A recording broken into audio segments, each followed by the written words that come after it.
Hey folks, welcome to the Shadow Man Teller. Right from the get-go, we're tossed into this magical realm where demons and monsters are as common as pigeons in the park. Thanks to all this magic, humans can flex some special powers and are dubbed awakeners. Today, the most powerful squad of awakeners on the planet, the God Legion, is squaring off against a trip S-rank demon king named Belelfore. Leading the charge is our main dude, Bayi, who's too cool for school after a full 10 years of captaining this team. Our divine mission: wipe out this entire demon stronghold. Honestly, this is a piece of cake for my team. This is our 100th demon lair we've cleared. No surprise that my crew is swimming in confidence. First up is Bayi, our sneaky L-rank assassin. Next, we have Han Zaolin, our magical L-rank cloud conjurer. Oh, and this particular mission is an L-rank purification mission. If you want to grasp how dangerous L-rank is, just know this: it's deadlier than getting a paper cut and trying to type. It even beats triple S rank. And since this mission is so risky, if we nail it, we finally get some much-deserved vacation time.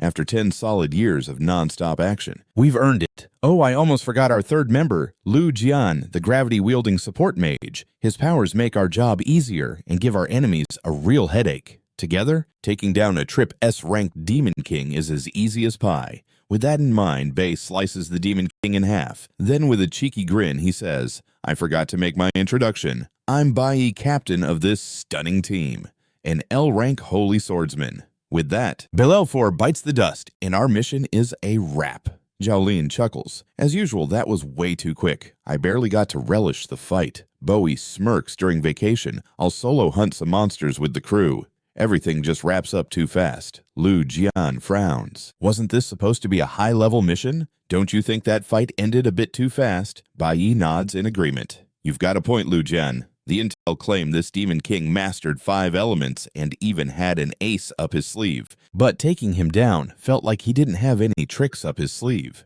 Just then, Bayi strolls over. "Captain, after the mission, remember, you promised us dinner, so are we all in, or just me and you?" Blushing, Bayi stutters. "We'll all head to our usual spot." Jiaolin teases him. "Captain, you're as clueless as a goldfish. She just threw you such a giant hint." Ba mutters. Whatever the mission is done, but he still hasn't showed up. Lu Jian shrugs. He mentioned he'd come after the battle to handle cleanup. Bayi sighs. Always fashionably late, that one. Jiaolin chuckles. Fashionably late. More like lazily late. You know his ways. He'll be the last to arrive. Just then, their final squad member shows up. He smirks sinisterly. Do they really think the mission's over? Not a chance. The real fun is just about to begin. Before anyone can blink, he goes in for a surprise attack, instantly taking Jiaolin out. The team is left in complete shock. What just happened? Who took Jiaolin out? The last member sneers. "You think God sent us to take down that demon? Nope. God sent me to wipe you out." Bayi bellows. "What's going on? Why can't I move?" The traitor grins. "What's wrong? Captain can't move." "Of course, you can't. For the past month, I've been spiking your food with paralytic powder. Normally, it takes out an A-rank awakener in 1 dose, but you guys are so strong, it needed a full month to kick in. Perfect timing, huh?" He then unleashes his L-rank forbidden skill. "Forbidden tendrils," he declares coldly. "You guys are the strongest humans alive, so strong you could wipe out humanity on your own. If I'm going to take you out, I need to prep." Bayi roars. "You idiot, what's wrong with you? Have you lost your marbles? We were a team." The traitor's voice remains calm. "Truth be told, I'm not on my own. This is all per God's plan. And I'm not alone in my betrayal. Lots of others have switched sides as well. This so-called L-rank purification mission was never about taking out Belelfore. The real mission was to hunt you down." He crushes them with immense power, and then uses his tendrils to annihilate Bayi and Lu Jian right in front of Bayi's eyes. Bayi screams, "Why are you doing this? What did we ever do to deserve this? The God Legion has given everything to shield humanity, even with our powers. We've never abused them. Why does God want us dead?" Why, the last member smirks. "Oh dear, Captain, you're just too innocent. Do you really think the world is as sweet as you?" As he stalks closer to Bayi, he abruptly thrusts his hand through Bayi's body. "These orders to kill you didn't come from me. They came straight from God. And tell me, do you think God needs a reason to off you? He just felt like it. That's it." Bayi gasps. "So why are you doing this? We were teammates. How many times did we save one another? For 10 years, I treated you like family. Did you never see us as yours?" Laughing coldly, the traitor replies, "Family team, you were all mistaken. That's why you're meeting your end today. The plot to take you down didn't commence today. It kicked off the very first day we met in God's giant chess game. You were merely pawns. He grew tired of you, and now he's tossing you aside. As for me, I was his hidden ace all along, sent to toy with you for a decade. Honestly, I never enjoyed a second with you. With that, he puts an end to Bayi, too. As he walks off, he mutters, after 10 long years on this day, May 22nd, 2021, my L-rank purification mission is finally done. Time for a nice long vacation. But as he saunters away, we see Bayi's still alive. When Bayi opens his eyes, he finds himself in a strange place, tightly bound in chains. Shocked Bayi yells, "What is this place? Where am I?" Stepping from the shadows is Belelfore, the demon king they thought had bitten the dust, grinning. As he says, "How's it going?" Bayi stumbles over his words. "Belelfore, you're still kicking. I thought you were toast." Belelfore chuckles. "You really think a trip S-ranked demon king would be so weak in your current position? This is my domain. In here, nobody can take me out. But take it easy. I didn't come for a brawl. I just want to chat. I can feel it. You're just like me, full of rage. That fire inside you could scorch this entire world, and I dig that. That's why I came to present you an offer. My hidden skill is called Life Reversion. With it, I can send you back to the past and grant you the ideal opportunity for revenge. So what do you say? Will you join me?" As Bayi recalls the faces of his teammates and how betrayal took them down, his wrath surges. "I want to kill them all, every last one of them. I'll do whatever it takes. Regardless of whether they're humans or gods, anyone who crossed me will face the end." Belgore's dark smile widens. "That's all I needed to hear. In exchange, I'll gift you something special." He starts using his skill on Bayi. Bayi asks, "You're giving me all this, but what do you want in exchange?" Belelfore leans in and whispers his terms, but we're still left in the dark. The next second, Bayi jolts awake to a teacher booming, "Bayi, are you snoozing again? Get up this instant." Confused, Bayi mutters, "What did I just time travel or something? That means I'm still stuck in junior high." The teacher gives him a sharp look. "Do you even know how significant today is? You're about to get your profession? Today. And here you are dozing off." Bayi thinks to himself, "There's Teacher Huang. Wow, it's real. Thanks to Belelfore's magic, I'm back in the past. These are faces I haven't seen in 20 years. The teacher begins, "All right, class, pay attention. In this world, we have 5 elemental powers, lightning, fire, cloud core, and star. Each one of you can awaken only one. Take me, for example. I'm your phenomenal teacher, and I've got the super rare cloud element. Everyone uses their element differently, but we usually categorize elemental powers into 3 main uses: combat utility, and special abilities. Because of this, our world boasts a funky variety of professions. Our school's best team includes a star mage, a cloud warrior, a core support, and a lightning assassin. Talk about lucky. Most folks in this world never awaken, but you guys are all born with potential. Today's the most crucial day in your life. You'll find out your profession ranked from low to high. Dust Firefly, Abyss, and Sky Glow. The higher your rank, the shinier your future. So put your best foot forward." Bayi looks around the classroom, reminiscing, "After leaving this place, I never returned. I really missed it here." Suddenly, a guy with glasses out of nowhere hits the ground. A few jerks start mocking him. "You're pathetic. How dare you show your face around here? Just because you awaken doesn't make you anything close to us. In front of someone like me with a rare profession, punks like you are just bugs. Know your role. Junior, stay in your lane." Bayi thinks, this loser is the biggest bully in school. He torments everyone and shakes them down for cash. He thinks he's untouchable just because he has a rare profession. What he doesn't get is that eventually rare types won't mean squat.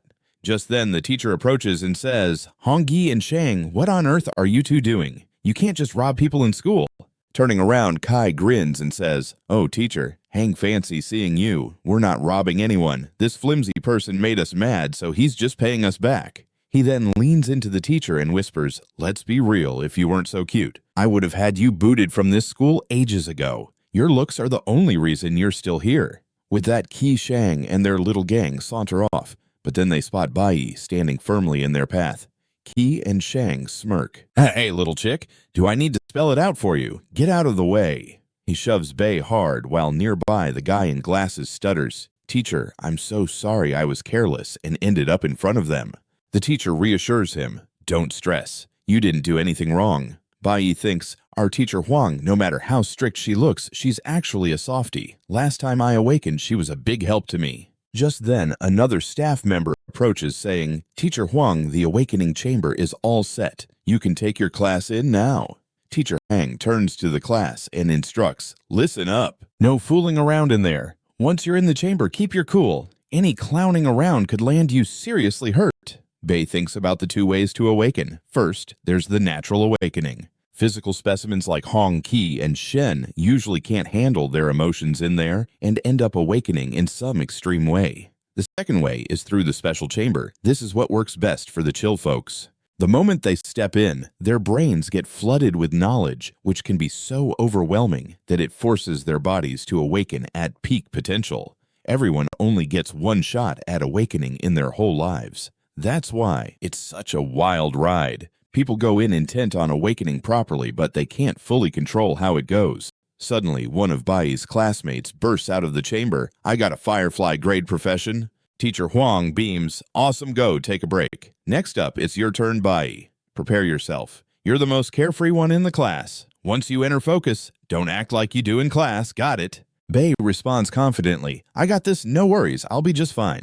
But secretly, he's thinking, in my previous life, I ended up an E-class core warrior with a dust grade profession. I was the bottom of the barrel, which is why so many people bullied me. Then I got a second chance, a double awakening. That time I hit S rank. That's how I became the strongest later on, if I get the same element as before. I wonder what profession I'll unlock this time.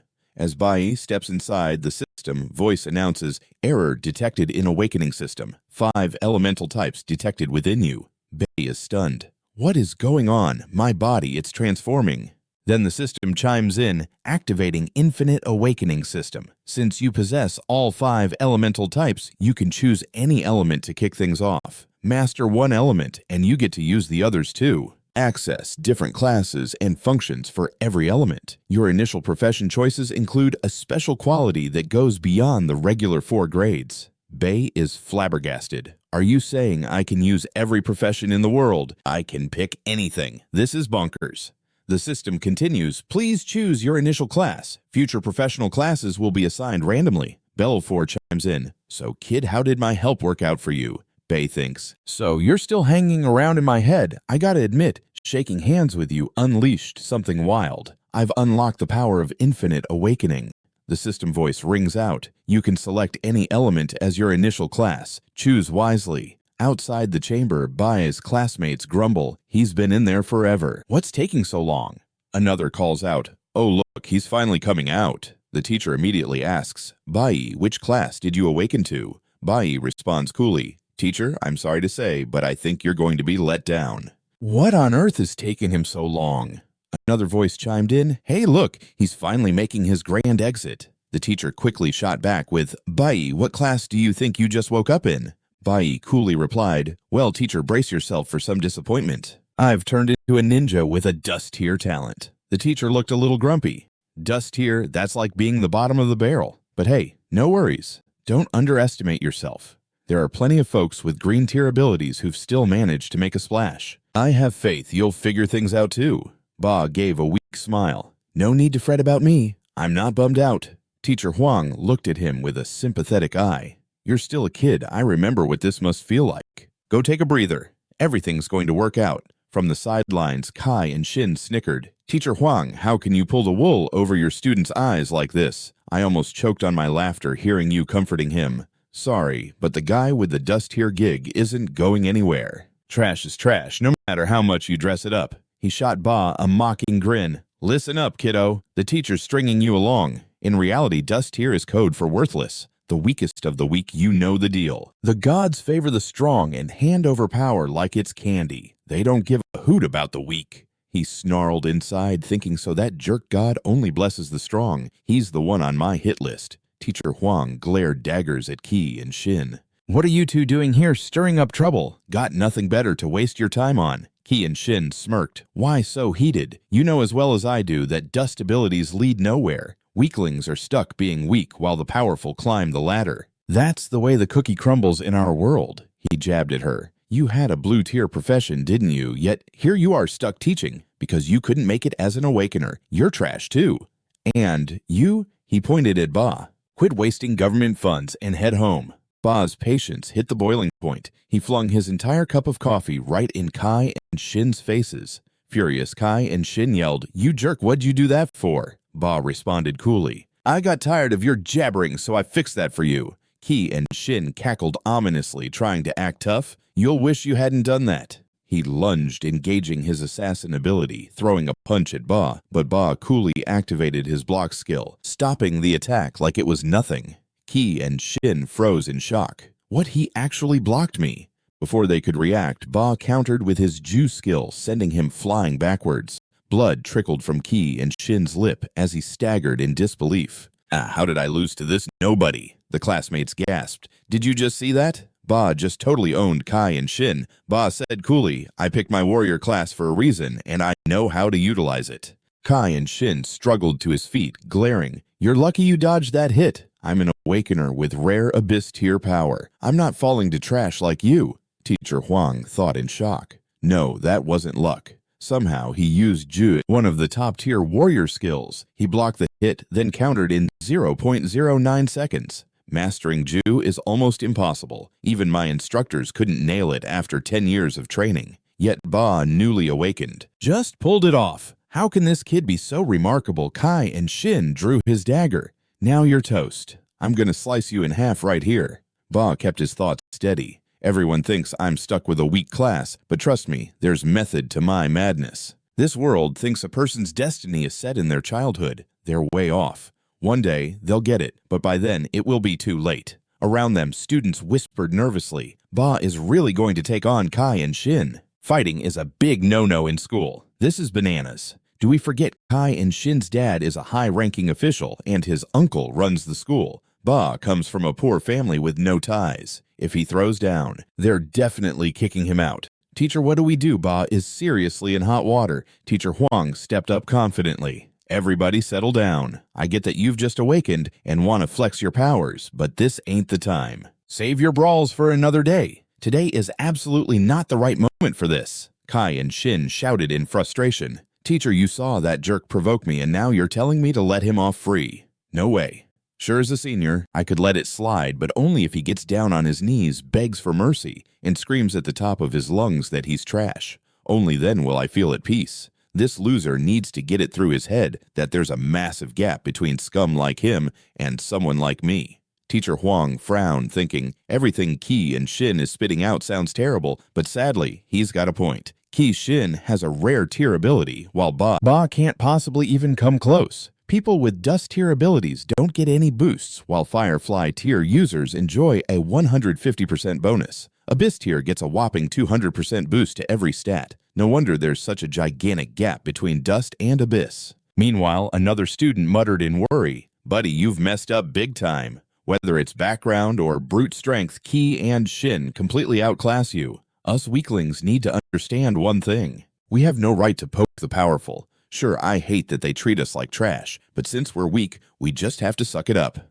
That's the hand we were dealt. If we keep quiet, we take less heat. If we fight back, we just get in deeper trouble." Ki and Shin charged forward to attack. Teacher Huang shouted, "Ba, watch out, that's going to hurt." She thought quickly. He's going to block again, but blocking takes a ton of stamina. Ba doesn't have the juice to use it twice, and Kai and Shin's attack is way too strong. No matter what Ba does, he can't block this one. Ki and Shin sneered, "Pathetic little chick. Let's see you dodge this one." But Ba remained unfazed. "Why would I dodge? No need to avoid such a clumsy strike." With that thought, he activated haste, boosting his speed by 50% and combining it with his flash step. In one swift move, Ba slipped right past Ki and Shin. Ki and Shin froze, stunned. Where did he vanish to? Suddenly he felt blood in his throat and started coughing up a storm. When did that jerk sneak up behind me? And why am I coughing blood? Is this because of his hit? Ba thought coldly.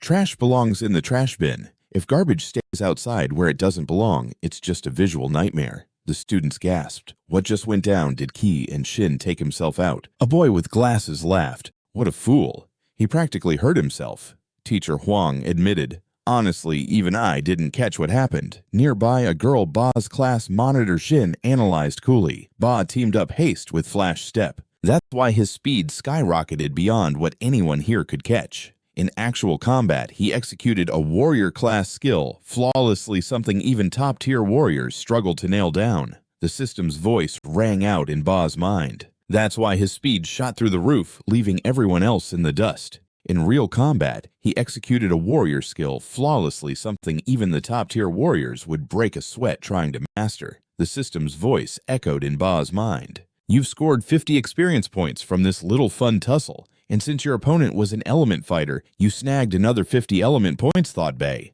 Sweet, I've boosted my nuclear element by 50 points. Once I hit 10,000, I'll unlock a shiny new element. But 50 points, that's hardly anything. Looks like I'll need to get my hands dirty in some serious combat. Qi and Xing growled, their lips smeared with blood. Just because I took a dive doesn't mean you're the champ. Don't even think about bolting from here. He charged at Bayi again, but a booming voice shouted, "Hold your horses, Qi-shen!" The academy director Hong Lang had made his grand entrance. He said sharply, "Haven't you been humiliated enough? You really want to add more embarrassment to your collection?" Qi and Xing froze. "Uncle, you're here." Hong Liang replied, "I'm sure you're all wiped out after your awakening. Knock it off and get some shut-eye. And don't forget to spill the beans to your families about what class you got."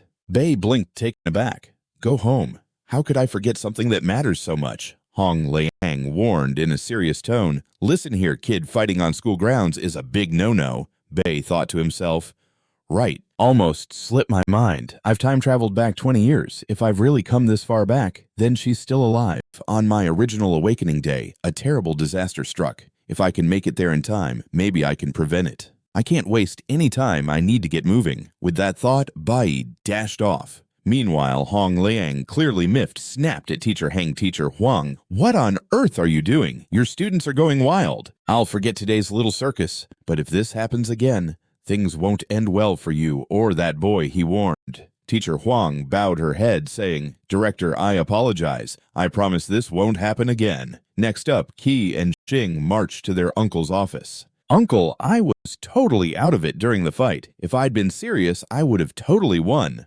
Hong Lang shot him a glare. "Quit talking nonsense. No matter what you did, you wouldn't have taken him down. You didn't just trip on your own. He used a flash step, attacking your weak spot on the sly, and zipped right past you faster than you could blink. He showcased the finest form of basic combat skills and took you down with them. To be honest, I've got 15 years in the game and battled countless times. But when it boils down to raw skill, even I wouldn't fancy squaring off against him. Watching your fight was like watching a pro gamer wipe the floor with a clueless newbie using only basic moves. Take note, the kid Bayi is anything but average. He's destined for greatness." Meanwhile, Bayi was off and thinking, how could I have forgotten? If I'm back for revenge, then there's one thing that really matters. If I can't protect them while I'm here, what's the point of being back? Even if it costs me my life today, it doesn't matter. I won't let the same nightmare unfold again. The scene shifts to Bayi's home. His dad, Banging Shang, is lounging on the couch, binge-watching TV, while his mom washes dishes, waiting for her son to return. When Bayi walks in, his dad grins. "Hey, you're home earlier than usual." Bayi glances over at his mother and thinks, "Mom, it feels amazing to see you alive. This time I swear I won't let anything happen to you." We learn that Bayi's mom is mute. She gestures with warmth, saying, "I made your favorite noodles. Eat up before they get cold." Bayi shakes his head. "Mom, I'm not in the mood for noodles today. Could you whip up some fish instead?" She signs, "Sure thing." "No problem. We're out of fish, so I'll go grab some." Bayi replies, "Thanks a ton, Mom." As she heads out the door, Bayi calls after her, "Wait, I'll come with you." But his father interrupts, "No need, son. Your mom will be back soon. Anyway, what's eating you today? You waltzed in early and didn't even greet your old man properly. If memory serves, today was your big awakening day. So spill the good news, don't keep me in suspense." His father, Bai Lingshen, picks up a bottle of liquor, making his identity clear. "I'm a level 26 C-class electric warrior. I wrapped up work early so we could celebrate together. Now stop stalling and tell me what class you awakened into." Bayi muttered, "Dad, I didn't awaken today. The process dragged on for too long, so I didn't even get a shot." His father, annoyed, barked, "If you didn't awaken, then why are you back so early? Don't tell me you ended up a Firefly rank like me. That'd be an embarrassment for both of us. You're my son. At the very least, you ought to rank higher than that. If you awoke in Abyss rank, your future would be golden." Don't sweat it. I'd bust my hump giving you everything you ever wanted. Now quit stalling and tell me what class you got. I can't wait to hear it. Make sure it's good news because I'm not in the mood for rotten luck today. Bayi reiterated, I said I didn't awaken. His father, engulfed with rage, smashed the bottle over Bayi's head. You think I didn't see it coming? You awakened into dust, tier the lowest, most useless class. Everyone thought you were a prodigy because your grades always topped the charts. I had faith in you. I believed in you, and you turned into this worthless profession. How am I supposed to go out there and say my son is rubbish? Bayi thought bitterly. My father's an awakener, but he's about as good as a wet sock. He can't control his emotions. 20 years ago, this same guy wrecked everything. I almost forgot what happened on my original awakening day, but now I remember the second he discovered I was dust tier. He started laying into me the moment I walked in the door. My mom couldn't stand by and watch, so she jumped in to protect me. I was weak, terrified, unable to do a thing. He pounded on her for an hour until his fury was spent. That attack broke her legs and battered her head so badly she slipped into a coma for 6 months before passing away. All thanks to this jerk. Now I'm a level 1 nuclear warrior. Yeah, my starter powers are a bit lame, but I picked this class for its hidden perks. Perks even the special classes don't get to enjoy. I just need to hold tight until I can unlock them. Just then, Bayi's father yelled, "Get your butt up this instant!" We see that Bayi's father is a level 26 electric warrior. Bayi thinks to himself, a level 26 warrior. Compared to Qi and Xing, they're like night and day. Qi Xing had 0 combat experience, but my dad's been through the ringer. That's why he's such a threat. Fighting back would be pointless. I know for a fact I can't win. To make matters worse, if I push this jerk any further, he might speed up the process of taking us both down. As Bayi took a beating, Lynching growled, "If I'd known you'd turn out like this, I swear I would have pulled a no-show for your birth." Bayi thought grimly, I am an awakener. His punches won't send me to the great beyond. Even if he pummels me for an hour, I'll just be banged up, not kick the bucket. I've already sent Mom on her way, so no worries there. But then, Bayi hears a sound behind him. Shocked, he blurts out, Mom, what are you doing back? The shop was way over there. How did you sprint back so fast? Bayi realizes, I told her I wanted fish, so I guess she dashed to the store and zipped back home. But what am I supposed to do now? Lynching smirks wickedly. Come take a look at the trash you brought into this world. Today's your turn to get punished. A flashback hits like a ton of bricks. Lynching says, I heard you leveled up. Usually only folks with blue jobs at rank can evolve. But you took a shortcut at green rank, and your evolution was something special.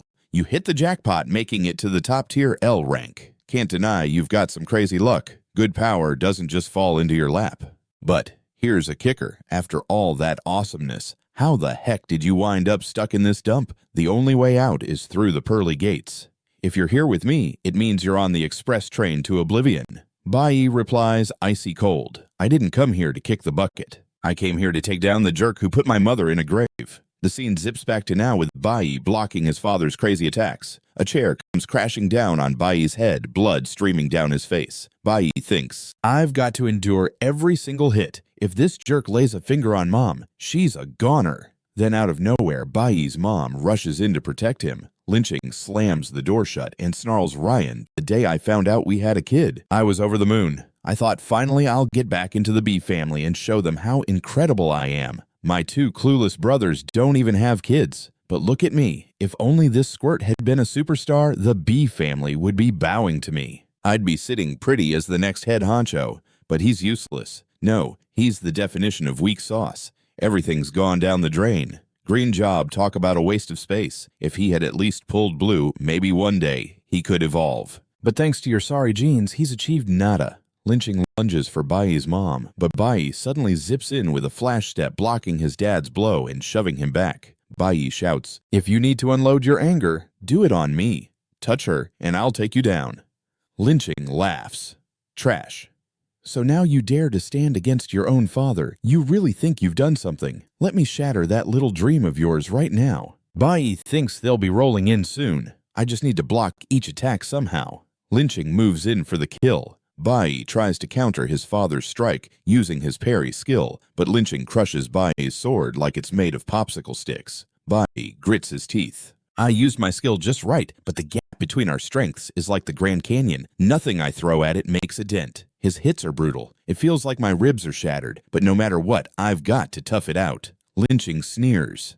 You're pathetic, yet here you are still standing. Today I'll beat you into a fine paste. He continues to destroy Bayi, mercilessly saying, You've never achieved squat, but beating you sure makes me feel all warm and fuzzy inside. Bayi thinks, no matter how much it hurts, I won't back down. I'll take every hit straight on so he doesn't even think of going after Mom. Lynching grins.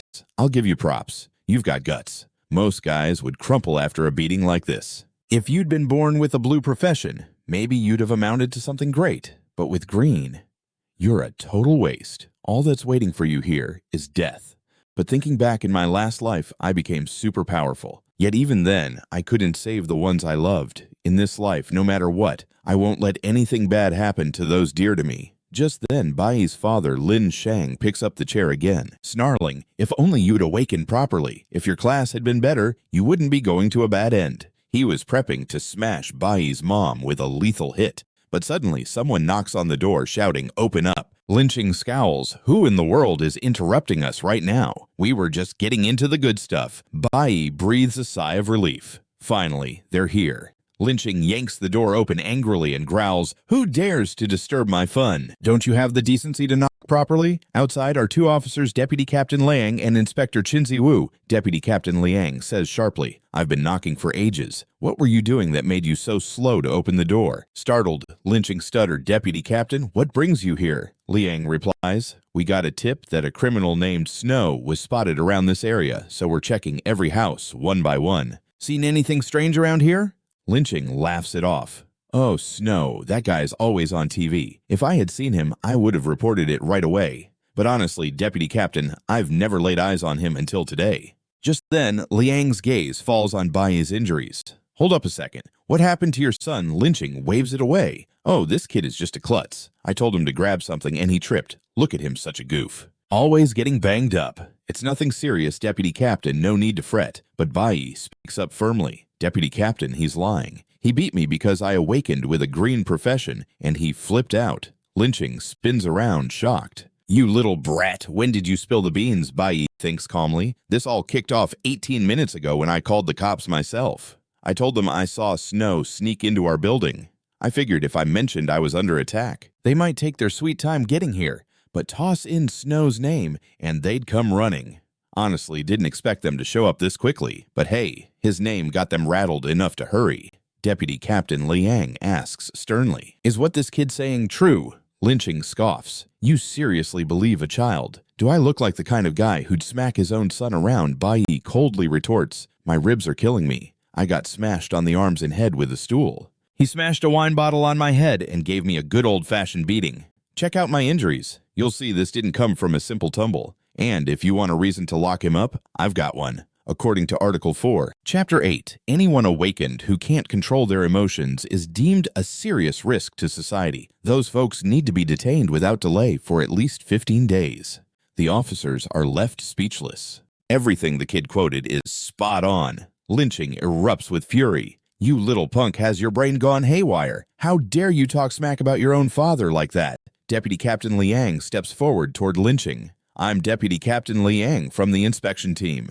I'm putting you under arrest. No more excuses accepted. As the officers closed in, Lynching shot a glare over at Bayi. You little punk, if I ever get my hands on you again, I'll make your life a nightmare. Inspector Chinsu advised Lin Shen, Chill out, okay? If you put up a fight, we'll have to bring out the big guns. They dragged Lynching down the stairs, and he turned to his mom. Mom, are you all right?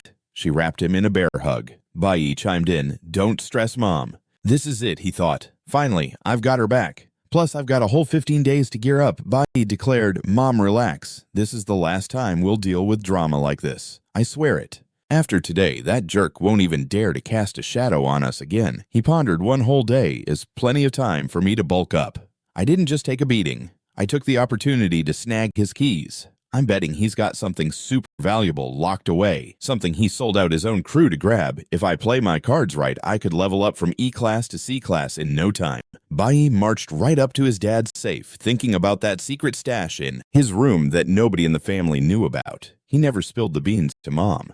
I only discovered it after he kicked the bucket in my last life, but by then, it was too late to benefit from it. But this time, it's a gold mine with that loot. I can take on demons all by myself. I could even raid dungeons solo. If I want to power up fast, I need to delve into a dungeon. The hitch. All the dungeons are run by the gods. Getting in without joining a guild is a no-go. Right now, I've got 2 dungeons on my radar, one that's school run and another one that only I know about, yet to be discovered by anyone else. By diving into that secret dungeon, thinking about this life, I'm going to become a powerhouse, and I'll do it so fast that no one will see me coming. *Q scene shift.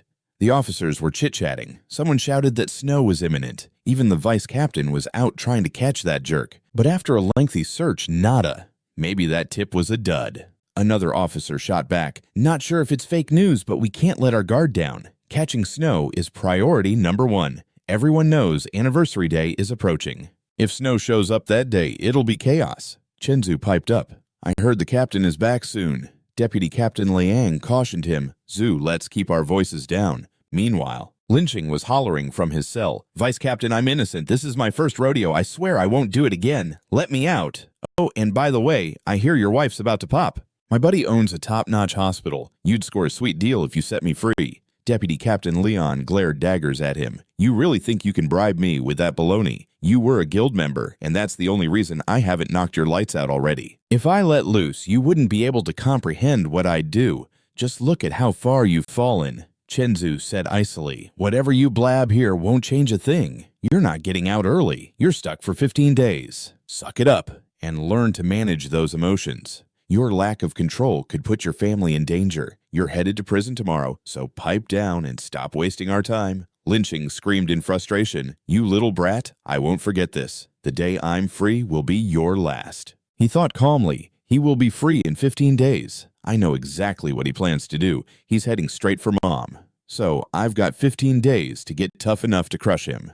Tough enough that when he comes for us, he won't even lay a finger on me. Lucky for me, I'm aware of this dungeon. Regular dungeons are portals to other worlds. By diving in and taking down demons, awakened folks level up quickly. But once a guild finds one, they guard it like Fort Knox. And good luck entering solo. Dungeons are not just filled with monsters. They come packed with valuable resources, making them the perfect grind for someone awakened, but they're also super risky. Usually a team checks the dungeon level first. If I recall right, this hidden dungeon won't be discovered for another 5 years until monsters pop up as a real threat. Typically, an F-rank dungeon needs 3 E-rank hunters. An E-rank dungeon requires at least a 5-person gang, with a couple of them needing to be dank. Based on what I know, this dungeon should be chill and profitable for me solo.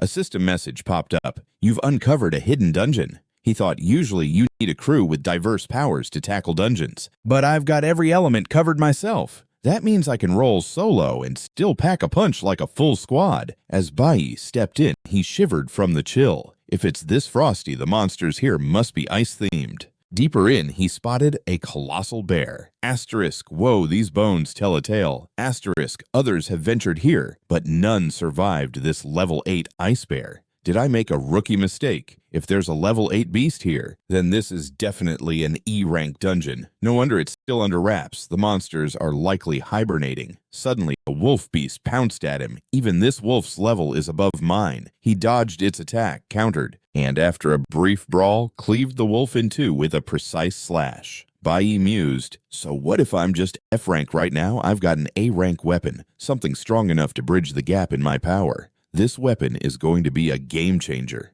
The system chimed in. You possess the Kunghua Blade, an A-rank weapon. Holding it boosts your strength by 150%, your luck by 50 points, and your stamina by 100 points.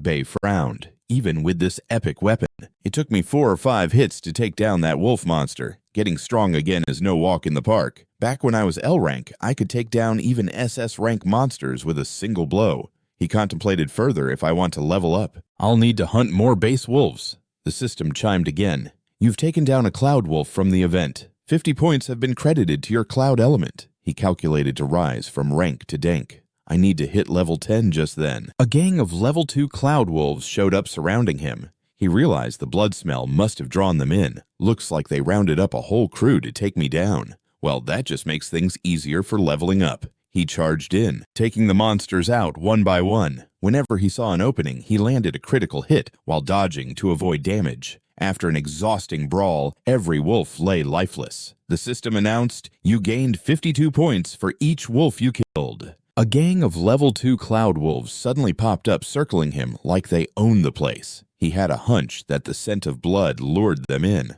Looks like I've got a whole wolf pack here for me to level up on. Bring it on, he charged ahead, taking down the monsters one by one. Every time he saw an opening, he struck with a critical hit, skillfully dodging incoming attacks. After what felt like an eternity, every last wolf was toast. The system chimed, you earned 52 points for each wolf's demise. Plus, you got 18 wolf fangs as a bonus out of the blue. A level 4 wolf sauntered in. Bayi thought, great, now we've got a wolf king in the mix. All right, everyone's welcome to join the party. You're just going to help me level up even faster. He easily took down the wolf king in no time flat. The system announced, you earned 53 experience points and snagged a wolf diamond. Bayi couldn't help but grin to himself. With the wolf king down, level 2 is within my reach. D rank is going to be a breeze. The system continued its chit-chat. Hitting level 2 gives you 12 stat points. Go ahead, distribute them to buff up your attributes. Bayi thought to himself, I've only wiped out around 20 wolves and I'm already running on fumes. Man being E rank really bites when it comes to stamina. I'll need to grab some extra storage soon. Otherwise, juggling all these materials will get tricky, the system explained. You can use the wolf diamond to craft stuff or sell it at market for 10,000 yuan. As Bayi ventured further, he mapped out his next move. If I want to power up quickly, it's time to tackle those higher level dungeons. But there's only one way to do that.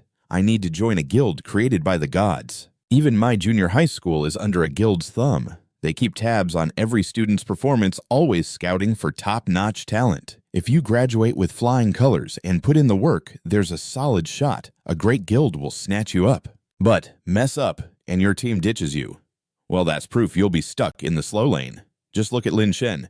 After getting booted from his team, he never climbed higher than C rank. Bayi scanned the dungeon around him. I came here to go solo, but this is proving tougher than I thought. It's so freezing that just standing still is sapping my stamina fast. If I want to stick around, I gotta warm up first. With that, he took off running, hacking through every tree like he was in a lumberjack competition. Let's shake up this entire area. Snake monsters, wolf monsters, whatever is around, bring it on. I can't waste time battling you one by one. In the meantime, he drew all the nearby monsters to him like a magnet. After plowing through them, he thought, now the real fun is about to kick in. Suddenly, a gigantic explosion erupted in the distance. He smirked. Finally, we're getting into it. This fight is about to get much less boring. At that moment, a level 8 giant bear lumbered onto the scene. In a fit of rage, its damage doubled. Bayi thought this bear is peeved. It won't hesitate to attack anything in sight, friend or foe. Which means while I hammer from one side, it'll go swinging from the other. All the loot will be mine. With that in mind, he continued slashing through monster after monster. But then he mused, E-rank beasts aren't weak or anything. They're just blatantly stupid, which makes them easy pickings. Right.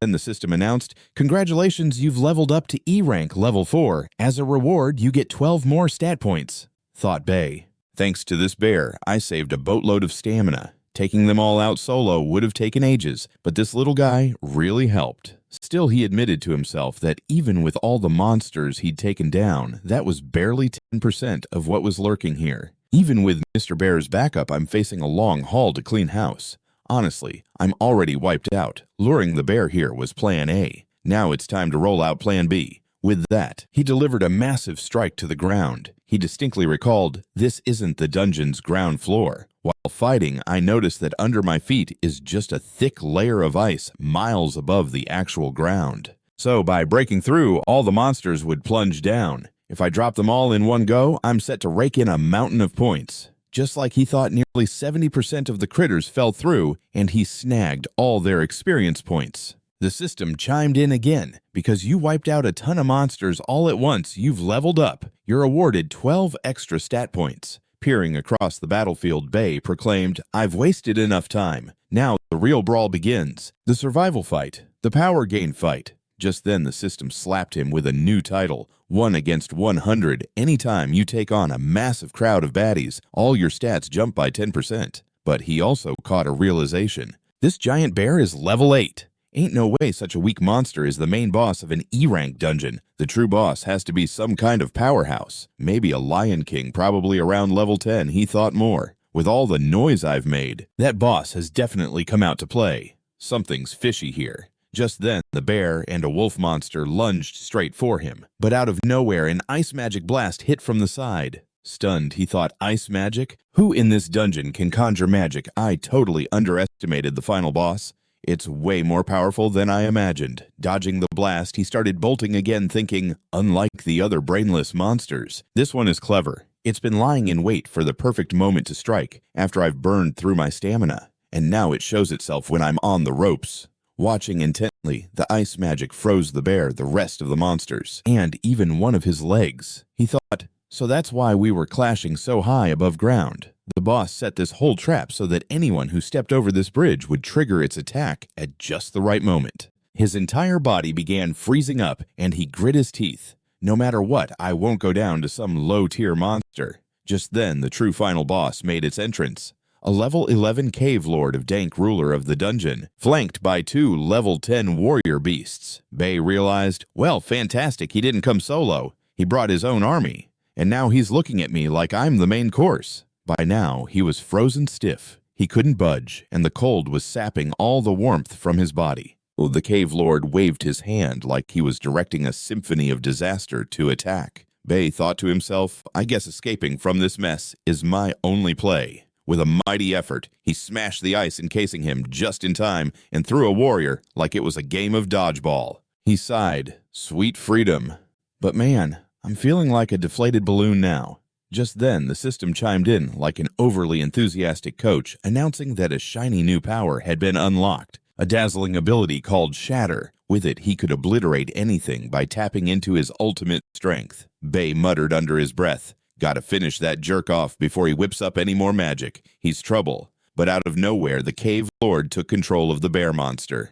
Bayi's eyes nearly bugged out of his head. Hold up, can he control the other critters too? The bear, which had been throwing a fit moments ago, suddenly turned as chill as a Sunday morning. Its full attention locked onto him like a laser beam. Bayi gripped his fist tight. Wow, this bear is one tough cookie. Those 2 monkey goofballs were a total headache to handle, and now I've got to deal with this furry beast. My chances of winning here, let's just say, they're flirting with 0. The monkey goofballs charged at him, swinging wildly and knocking him off his feet. Ba stumbled back and hit the ground like a sack of potatoes. Looking at his shaking hands, despair washed over him. I can't muster any strength in my arms at all. With hits this pathetic, I can't even give these monsters a love tap.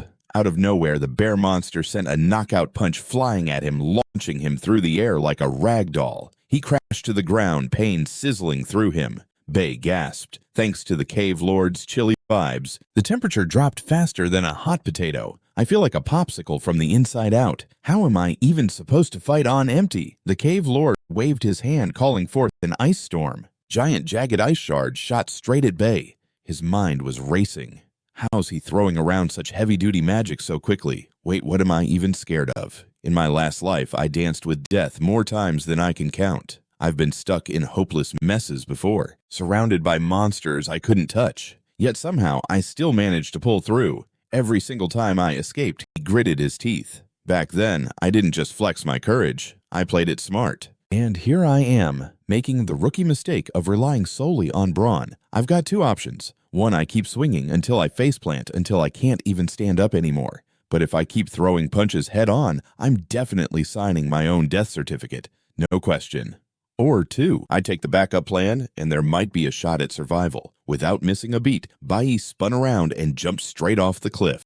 The cave lord's eyes narrowed, freezing Bayi's leg mid-leap. But with a burst of willpower, Bayi shattered that ice and went soaring downward. All the monsters froze, mouths agape in disbelief at his daring stunt. As he tumbled through the frigid air encased in glistening ice shards, the scene shifted. We cut to his home. His mother popped into his room to wake him, only to find the bed empty and a neatly folded letter sitting on the table like a bad surprise. With shaky hands, she picked it up, a heavy heart weighing her down. She thought to herself, if my son was off somewhere, why didn't he bother to say goodbye? I could have packed him a snack. He's turning into a total airhead day by day. But honestly, since the awakening, He seems different, more mature, almost like he's lugging around a giant rock on his shoulders. But I can't ignore this nagging feeling, like he's in some serious trouble right now. Meanwhile, Bayi kept plummeting until miraculously he landed without splattering. Bruised and bloodied, he coughed his brain, working overtime. When I shattered that ice bridge earlier, at least 100 monsters went down with me. But after all that chaos, my level only jumped up by 3. It's clear something is off here. He dragged himself out of the river, muttering to himself, out of the 100 that fell. 60 monsters were smashed flat, but 40 survived. If they managed to take a dive from that height, there's gotta be a river down below. That's exactly why I jumped too. But after breaking the ice around me, I'm completely wiped out. If I had stuck around up there, I would have been a goner for sure. At least down here, I'm hanging on just barely. My body's a patchwork of wounds. I didn't kick the bucket, but I'm running on fumes. His vision swam and his eyelids began to droop. Out of nowhere, a towering level 9 glacier overlord appeared right in front of him. In his dazed state, memories flashed before him, his friends and family shouting, "Why are you stopping? You've got to get up for us. You can't give up here." But then came the mocking voices of his foes sneering, "Just throw in the towel. What's the point of getting back up? We'll finish you off anyway." Gritting his teeth, he tightened his fists. How can I accept boundaries? If I set my own limits, how will I ever get stronger? And if I don't bulk up, I'll just have to sit back and watch everyone die again. No matter what the tragedies of my past life, will not repeat in this one. With a fierce roar, he latched onto the Overlord's massive fangs. He yelled, "I already told you, what went down in the past will not happen again. As long as I breathe, I won't let anything happen to my crew." With that, he shoved his arm into the Overlord's mouth and delivered a thunderous kick that made the beast buckle. Out of breath, he gasped, "Finally, the moment I've been waiting for has arrived. You won't trigger a class advancement until you stare death in the face, entering a dungeon way out of your league, luring all the monsters to you, and then leaping off a cliff." This was all part of my master plan from the beginning. Time and again, I've thrown myself into the jaws of danger because that's when I can feel alive. And right now, I can feel it again. The rage, the defiance, the strength. Just then, the system chimed in. "Class advancement has failed for now. But for your troubles, you've been granted an advanced skill. Nuclear Holy Swordsman," Bayi muttered. "So even this isn't enough for a class upgrade, huh? But that's chill. I still snagged a killer skill, one that's way ahead of its time. With this power taking down, these monsters should be a piece of cake." At that moment, the Glacier Overlord lunged to attack, but Bayi activated his new skill sentry cut and with a single slice wiped them all out. He thought about how those monsters had felt like an insurmountable challenge before, but now they felt like flimsy paper dolls. The system announced, "Host, you've reached level 8. You are rewarded with 12 stat points. Also, after using your new skill sentry cut, your stamina has been completely restored." Bayi smirked. "Cave Lord, just wait for me. I'm coming to wrap this up." The system added, "You've unlocked a new title, Icefield Warrior. In any icy area, your stamina will now take its sweet time depleting." With that, Bayi forged ahead, slicing through monsters like butter. The system declared, "Host, you've reached level 9 of E-Class." Bayi thought, "Now that I'm level 9, these monsters are a complete joke. It doesn't even feel like a battle anymore. It's more like I'm just chopping veggies. And thanks to my title, I don't even feel the chill. Plus, with Sentry Cut constantly revitalizing my stamina, I can fight endlessly. I'm finally ready for this dungeon. No monster, no matter how tough, can stand a chance against me now." Then he began scaling the cliff. As he climbed, he pondered, "It's been ages since I entered this place. Mom's got to be worried sick about me." The scene shifted. We see Bayi's mother sitting at home filled with anxiety, thinking, "He's never gone out without telling me before. It's already been 8 hours. Wow. It feels like an eternity since I stepped foot in here. My mom is probably freaking out right now." The scene changed to show Bayi's mother pacing back at home, wringing her hands and thinking, "Seriously, he's never gone AWOL without a word. It's been 8 hours already. Where did you run off to by now? Wherever you are, stay safe." Meanwhile, I had already arrived at the Cave Lord's lair. After taking care of that giant bear, he growled out, "So we meet again, but this time it's going to be a whole new ball game." The system chimed in, "By taking down that bear, you've hit the max level of E-Class level 10. I couldn't resist throwing some shade. "What's up, Cave Lord? Got the jitters? Aren't you thrilled to see my charming face again?" The Cave Lord snarled and sent his goons sprinting at me. But in one swift swing, Bai hacked that ape monster to bits. The cave lord, now fuming, summoned an ice storm, but B stood there like it was a summer breeze. Stepping up, Bai teased, "What's wrong running low on attack options?" In a last-ditch effort, the cave lord rallied all his apes at once. I grinned ear to ear. Awesome! I'm in desperate need of some monsters to level up. Thanks for the present. With a flash step, he zipped through the air and chopped off one of the cave lord's arms like it was a bad piece of meat. I called out, "Catch you later." In the blink of an eye, I turned the cave lord into confetti. The system declared, "You've just taken down a level 11 D-class monster. You're awarded 1,000 experience points." Host has leveled up from E-class to D-class. All attributes have increased by 100%. Current level 11 D-class nuclear warrior. I thought, finally leveled up. Oh, what's this new note? The system persisted. You've racked up enough points to unlock a new profession. Cloud element has been awakened. It hit me I'd been battling cloud-type monsters this entire time. Without realizing, I had gathered over 10,000 points. Oh boy, let's see what I can do with this. The system explained, "You are now Cloud Element E-Class Level 1. Feel free to switch between professions whenever you like." I smirked. This profession is top tier. Sure, my powers are technically E-Class with a 200% boost, but I'm playing in a whole different league. In fact, this D-Class Nuclear Warrior and my Cloud Element powers are pretty much even Stevens. Moving on, I grabbed a hold of both of the Cave Lord's artifacts. He said, "Now that I'm a wizard, these toys are going to be super handy." Eyeing them, he continued, "I've always seen Xiao Ling wield powers like these, and now I can finally join the ranks of the mages." The scene flickered forward to the next morning at 5 a.m. Bai's mom sat there alone, a picture of worry. She thought, "It's been 24 hours since my kid went missing. Where on earth can he be?" Just then, Bai strolled into the house saying, "Mom, I'm so sorry for taking forever." At that instant, Bai's mom pulled him into a bear hug, tears streaming down. I said, "You've been sitting here the whole day. Don't tell me you haven't eaten a thing. By the way, Mom, I'm going to need a favor from you. Are you ready? If we want to change our lives, we're going to have to shake things up. And it all begins now."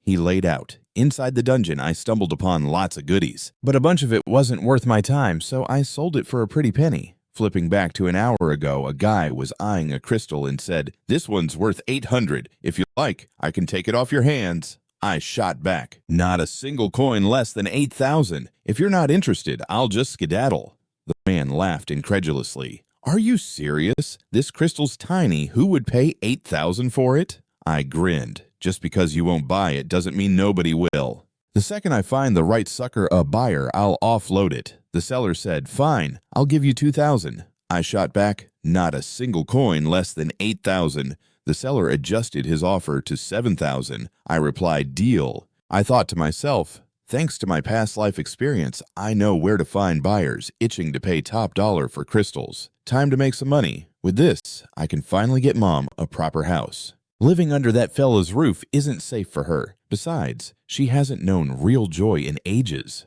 Time to change all that. The scene flashed back to the present, where Bai was leading his mom into their new digs. He recalled all the happiness she had missed out on. "This time, I'll ensure she gets it all." Later that evening, around 8 p.m., I mused, "Everything's finally in place. Now it's time to focus on leveling up my powers. One of my professions is already D rank, and I've just unlocked another one. But even then, this level of power isn't enough to take down Father. I won't set off on my revenge trip until I know everyone is safe. Without ensuring Mom's safety, I'm not doing anything reckless. No way." With that thought in mind, he strapped a stone around his wrist. The system buzzed. "This is a D-rank magic stone. Your elemental power just got a boost of 40 points, and your magical power has surged by 50%. I mused, "There's still plenty of time before Father makes his move. I'll be ready before that happens." The scene shifted again, showing Qi and Xing walking out of the dungeon. Guild members cheered. "Young master, you've really improved since we last saw you. No doubt you'll become an exceptional hunter soon." Just then, a girl handed him a water bottle. "Brother Qi and Shen, hydrate. You've been training forever. You should ease up a bit." Irritated Kai shot back. "I don't need water or rest. Everyone gear up. We're diving right back into the dungeon. I've got to get a lot stronger before I face that jerk again. Strong enough that he won't stand a chance against me." He seethed. "With my abyss profession, I'm already E-class level 3. No matter what Bayi does, he won't keep up with my growth. The next time we clash, he's finally gonna know who the real genius is.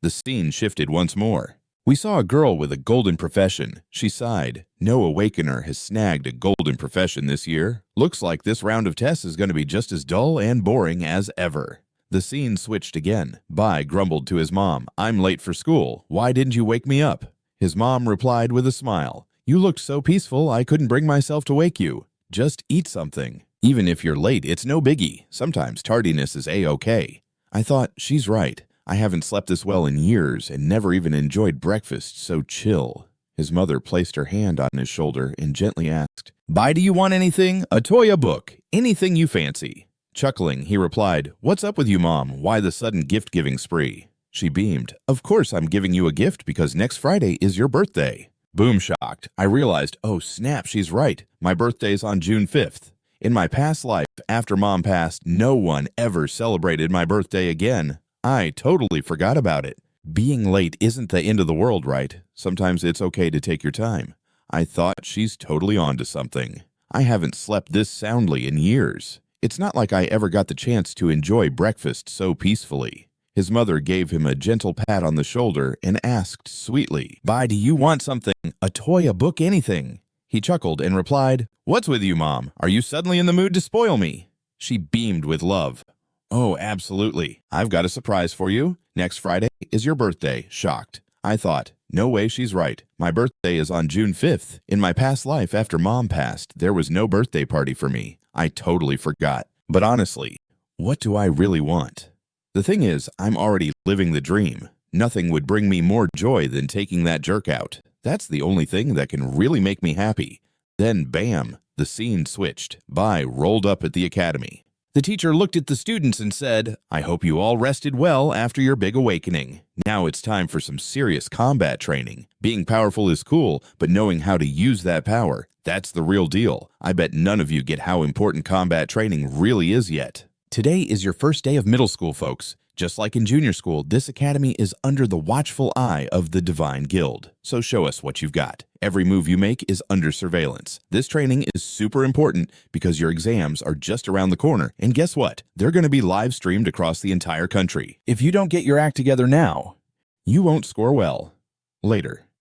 Here's the exciting twist. The top performers will get to train with high schoolers. The Divine Guild might even snatch you up early. And this year, they've got something really special lined up. The top students from both middle and high school will get whisked away to Sheni Nation, the Divine Guild's headquarters. Once you're there, the opportunities will be off the charts. That's why you've got to give it your all. Meanwhile, I couldn't help but ponder about Shingi Nation and the Guild's headquarters. This is the very spot where I first met my master. He doesn't come here often, to be honest. But really, there's no deep bond between him and that other dude. He just joined our God Legion after everyone else already did. This is why I absolutely need to ace this exam to track down that jerk. All the kids were buzzing, saying our combat test was on Friday, and quite a few were sweating bullets over it. That's when the kid with the glasses piped up. "Hey teacher, I heard this combat test will be in a dungeon, right?" The teacher shot back. "All right, kids, enough chit-chat. It's time to kick off the training officially. First things first, it's time to pump up those muscles. You guys are all heading into the gravity room. You won't have to do much in there, just crank out 10 sets of shuttle runs." The other kids chimed in. "That sounds pretty easy peasy." But then, Bayi stepped up and told the teacher, "I really don't want to use this training room." Everyone froze, thinking, "Wait, what did he just say?" The teacher asked. "Bayi, I heard you had a little showdown. I also caught wind of you giving Ki and Xing a total beatdown. But just because you've knocked out someone with an abyss-rank profession doesn't mean you're off the hook for training. Keep at it, and you'll become even stronger." Bayi shot back, "I'm not saying I want no training, sir. I'm just asking for something a bit more special." The teacher looked shocked. "Special training? What do you mean by that? Are you implying my methods have flaws? Is that why you're hesitant to follow along?" Bayi explained, "Listen, teacher, your approach is spot on. Regardless of the job someone awakens to training in the gravity room is essential. But shuttle runs, they only boost speed, mainly benefiting assassins. Mages and other roles, not so much. If you put mages and enchanters in a different room, like an elemental room, they'd see way better results. There, they could sharpen their elemental powers. I truly believe that each profession deserves its own tailored training. If everyone was trained based on their specialty, the outcome would be much more impressive." The teacher looked a bit irritated and said, "Listening to you feels like you're trying to give me a crash course on how to do my own job." Qian thought to herself, this training idea Bayi is proposing, it's exactly what Mr. Dong Yan once mentioned. But is it really feasible for Bayi to come up with that? After all, Mr. Dong is the Divine Corpse training officer. I only know about this because my dad once gave me a VHS tape about their updated training methods. Not everyone is hip to that. For Bayi to dream this up on his own, color me impressed. I must admit, the kid's got a sharp mind. The guy with glasses chimed in. By even if your ideas make sense, consider the teacher for a second. I'm sure what you're saying is driving him up the wall. Remember, he's the best trainer in our school. Just then, the teacher placed a hand on Bayi's shoulder. The guy with glasses whispered, "He's toast. There's no way he's skirting this one." The teacher said, "Bayi, honestly, your ideas sound incredible. What a fresh approach. I've never heard anything like that before." The guy with glasses added with enthusiasm, "That's actually a pretty stellar perspective." The teacher wasn't offended. He continued, "Look, we have a packed student body here, creating separate training zones for everyone. That'd be a logistics nightmare. I respect where you're coming from, but every school has priorities. If we flop the exams, it could lead to some serious repercussions. And sometimes one exam can determine someone's entire future. If our method tanks their chances, it could ruin lives. As a teacher, it's tough for me to choose what to focus on the student's future or tweaking a new method, but I thought back to my past life where I had zero family support. After my dad laid a beatdown on me, my mom was out cold for ages, and dad completely useless. Yet I was lucky enough to have some phenomenal teachers who shaped me. That's why I know I can speak my mind to them." He said, "Teacher, I can't promise everything, but you can count on me. I swear I won't let our school tank its performance." The teacher nodded. "All right then, spill the beans. How do you want to train? From what I gather, you're a nuclear warrior. Train however you see fit." Bayi replied with confidence, "I want access to the element separation room." "Please, crank it up to the max." Everyone gasped. The element room. "But he's a warrior class," Bayi admitted. "True, I'm a warrior, but I've got my warrior skills down. My Achilles heel is my elemental power. If I can boost that, I'll be way stronger." Internally, he thought, how do I tell them I'm not just a warrior, but also a mage? Just then, Chi piped up, "Teacher, I also want to hit the element room. Being a mage, it'll be a perfect fit for me." The teacher sighed. "Oh, fine, go ahead, but don't embarrass me come final exam time. I'm sending you both off with high hopes." Chien turned to B. "Since we're both heading to the element room, want to train together?" Bayi shook his head. "Nope, I'm going solo." Chien pressed, "Even a little joint practice could help us out." Bayi replied, "Nah, I'm good. I prefer flying solo." "Since we're both going to the element room, do you want to practice together?" Chien gave him a stern look. "So you're saying you're rejecting me?" he blurted out. "Yep." Meanwhile, the bespectacled guy whispered to the teacher, "Honestly, no matter how I try, I always end up at the back of the pack. So why bother? Can I just take a nap instead?" The teacher shot back, "No can do. You have to put in the effort." I walked into the elemental room lost in thought. I pretty much have all the warrior skills down. Training don't need it much. But as a mage, I'm starting from scratch. I can't even figure out how to properly wield these magical powers. I need plenty of time in this room to beef up my mage skills. And I've got to make sure nobody finds out. This secret weapon is going to come in handy one of these days. Not to mention, our school is under the thumb of those crooked gods. If they catch wind of it, I'm toast. As long as I'm weak, I can't risk becoming their next target, and my classmates can't bring them into this mess. Our paths are diverging like a couple of ways in a corn maze. What's the point of sticking together? When the school day wrapped up, his buddies called out, "Hey, wait up! Where are you in such a hurry to go?" Bayi thought to himself, "My childhood pals, they have my back, but they won't catch me today. I'm out of here." "Why are you walking like you're training for the Olympics?" grumbled the guy with glasses. "We never move this quickly." Bayi thought, "These two are my ride or dies. All three of us consistently finished last in class together. And because of that, everyone picked on us. That's how we bonded. Honestly, middle school was only bearable thanks to them. But this new chapter, it's going to be chaotic. I've chosen the path of revenge, a dangerous one at that. Anyone in my circle will get hurt, and I can't watch my friends suffer because of me. They'll always be my best pals, but I can't risk their safety." One friend remarked, "What's up with him? He used to be inseparable from us. Now it's like he's got headphones in. Weren't we supposed to be the ultimate trio? Is that broken now?" The bespectacled guy retorted, "Can't you see Bai's gotten way stronger since before? His confidence has shot up too." A biker doesn't wait for pedestrians right once outside the school they spotted by waiting for them. He said to the glasses guy, "Hey, just a heads up when you can get those lungs checked out. If not, let's just say your future might get messy." One friend chuckled, "I knew it. B is never going to leave us behind. He's been loyal forever." But Bayi quietly mumbled, "Nah, I'm peacing out." Breathing heavily, B's friend huffed, "Geez, Bayi, you've turned into a total hard ass. If I hadn't busted my butt in that last sprint, I would have totally caught you." The guy with glasses jabbed, "Why are you bouncing around so much? The teacher set 10 laps, but you only managed 6 before going face first into the ground." I thought to myself, in my last life, this same friend met his end right here in school. In reality, he had a lung infection that spiraled out of control within a year. Given my situation, I can't have close friends, but that doesn't mean I won't keep them safe. At the very least, this time, my friend will make it, and that brings me joy.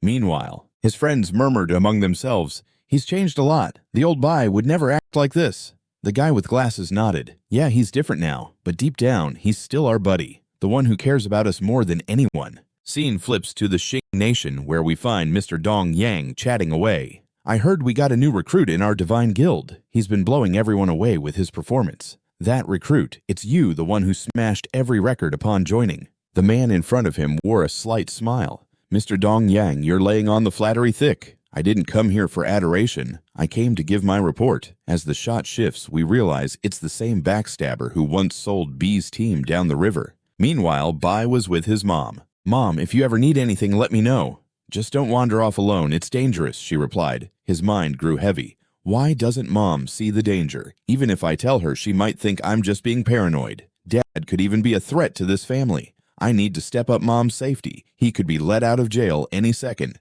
Scene cuts to the prison during meal time.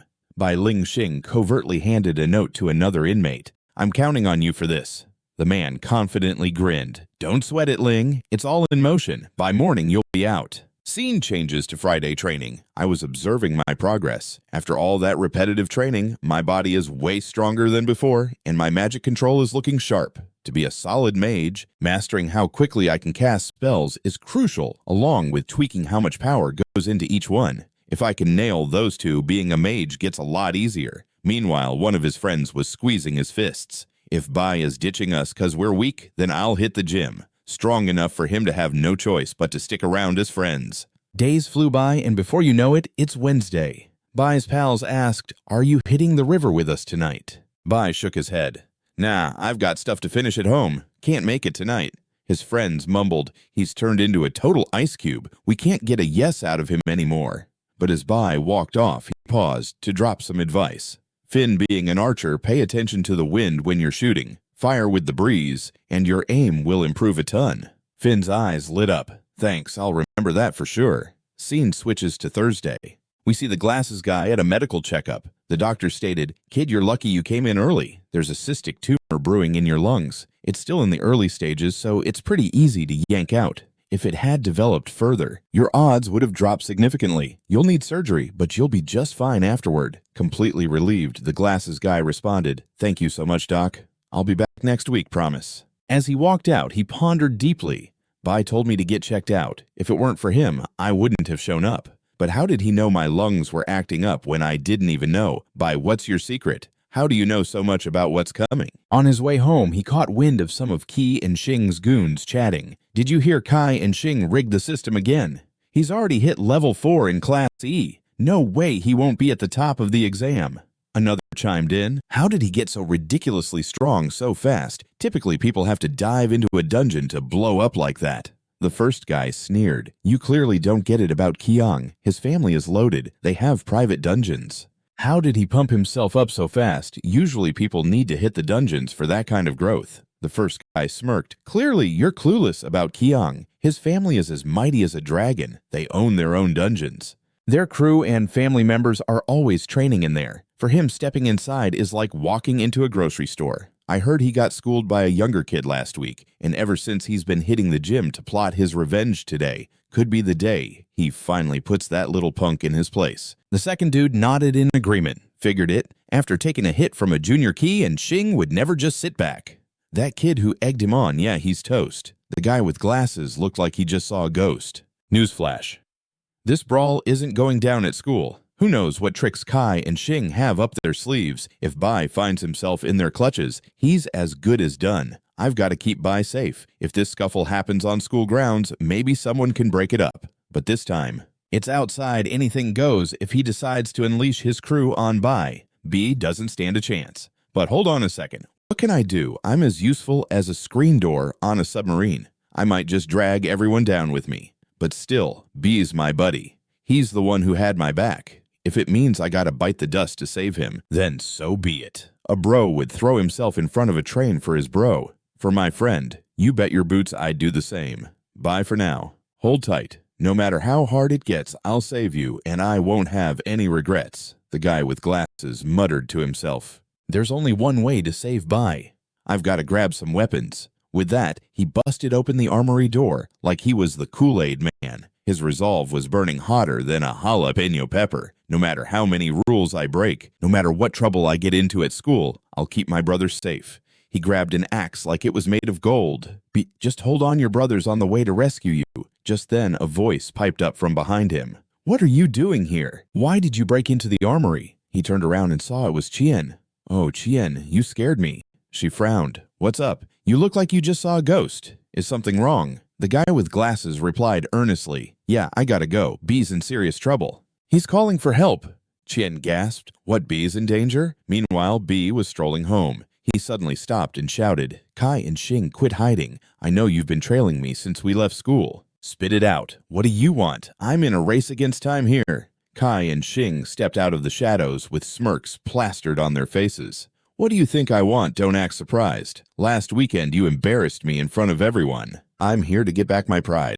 Bai shrugged. You lost to me last weekend, and now you're back for round 2. Where's this new bravado coming from? Kai and Xing's eyes gleamed as he approached. I'm not the same guy you took down before. After hitting the training grind, I'm way stronger. With a dramatic backstep, he suddenly appeared behind Bai to throw a punch, but without even a glance, B effortlessly blocked it. Kai and Xing's mind raced. His power. He's way stronger this time. Even after leveling up, he's still kicked my butt. How on earth is this happening? Bai narrowed his eyes and said, Did you really think you were the only one getting stronger? Let's get one thing straight. The world doesn't hit pause for anyone. If you're powering up, great. But thinking everyone else is taking a break, that's just plain silly. With one swift move, B pointed his sword at Qi and Xing's forehead. The narrator chimes in. During their first skirmish, Qi and Xing didn't know quite what they were getting into. But now, even coming fully armed, he still came up short. And at that moment, he grasped the bitter truth. No amount of effort would allow him to breach the wall that was Bai. Accepting this reality was his only way out. Qi and Xing grumbled, I've leveled up too. What's your secret to getting so powerful so fast? After school, I've been grinding, pushing through dangerous dungeons, and practicing until the rooster crows. And even then, I've only scraped together level 4. You didn't even have half the stuff I did, and yet you blew past me. Who are you really? How is this even happening? I chuckled. Sure, you've worked hard, but let me ask you this. Have you ever danced with death just to become stronger? Qi and Xing's bravado evaporated. Fine, I admit it, I've lost. Just don't rub it in my face any harder. If you're gonna kill me, just do it. I'd rather check out than live with this embarrassment. B lowered his sword a notch. If I wanted you dead, trust me, I'd have done it already. But you haven't ticked me off enough for that yet. You've been tailing me this whole time, but you didn't attempt a sneak attack or even call for your crew. You wanted a fair fight, which tells me you're not all bad. You're just curious to see how you stack up against me. Because of that, I'm not going to finish you off. Qi and Xing clenched his fists angrily. Then what do you want from me? Either take me out now, or wait for the day I surpass you. I'm coming back for a rematch. I already told you. Death. I can deal with that, but humiliation, never. And right now, with how you're talking, I feel humiliated. Bai smirked. Earlier I told you I didn't hate you, but now that you've opened your mouth, maybe I do despise you just a bit. Unbeknownst to them, the guy with glasses and Chien were lurking off to the side, watching the whole circus unfold. The guy with glasses whispered, CB doesn't even need our help. He mopped the floor with Kai and Xing, and now he's just holding him down. Meanwhile, B leaned in closer to Qi and Xing. Truth be told, I was waiting for you to show. I was hoping we could strike a deal. You agree, and I'll spill the beans on how I got so strong, but you'll pay a hefty price. And, trust me, you won't have a choice. The next morning, the school buzzed with excitement for assessment day, where every student would be put to the test. The teacher stood before the students and declared, "For the past week, you've all been grinding hard. Now, after 7 days of sweat and tears, it's time for the big exam. Before you dive into the assessment, let me clarify something. Many of you might think you're just stepping into a combat simulation, but spoiler alert, you're really entering a bona fide dungeon. Sure, these zones have been cleared before, but don't think that makes them a cakewalk. They're still crawling with dangerous critters and fierce beasts that will test your limits. Only engage with a monster if you're confident you can whack it. If not, roll out. To keep you safe, senior students will tag along. They normally won't step in, but if they sense you're about to meet your maker, they're allowed to swoop in and save your bacon. Remember, if you recklessly pick a fight with something way out of your league, the simulation could get shut down, and trust me, that'll tank your scores."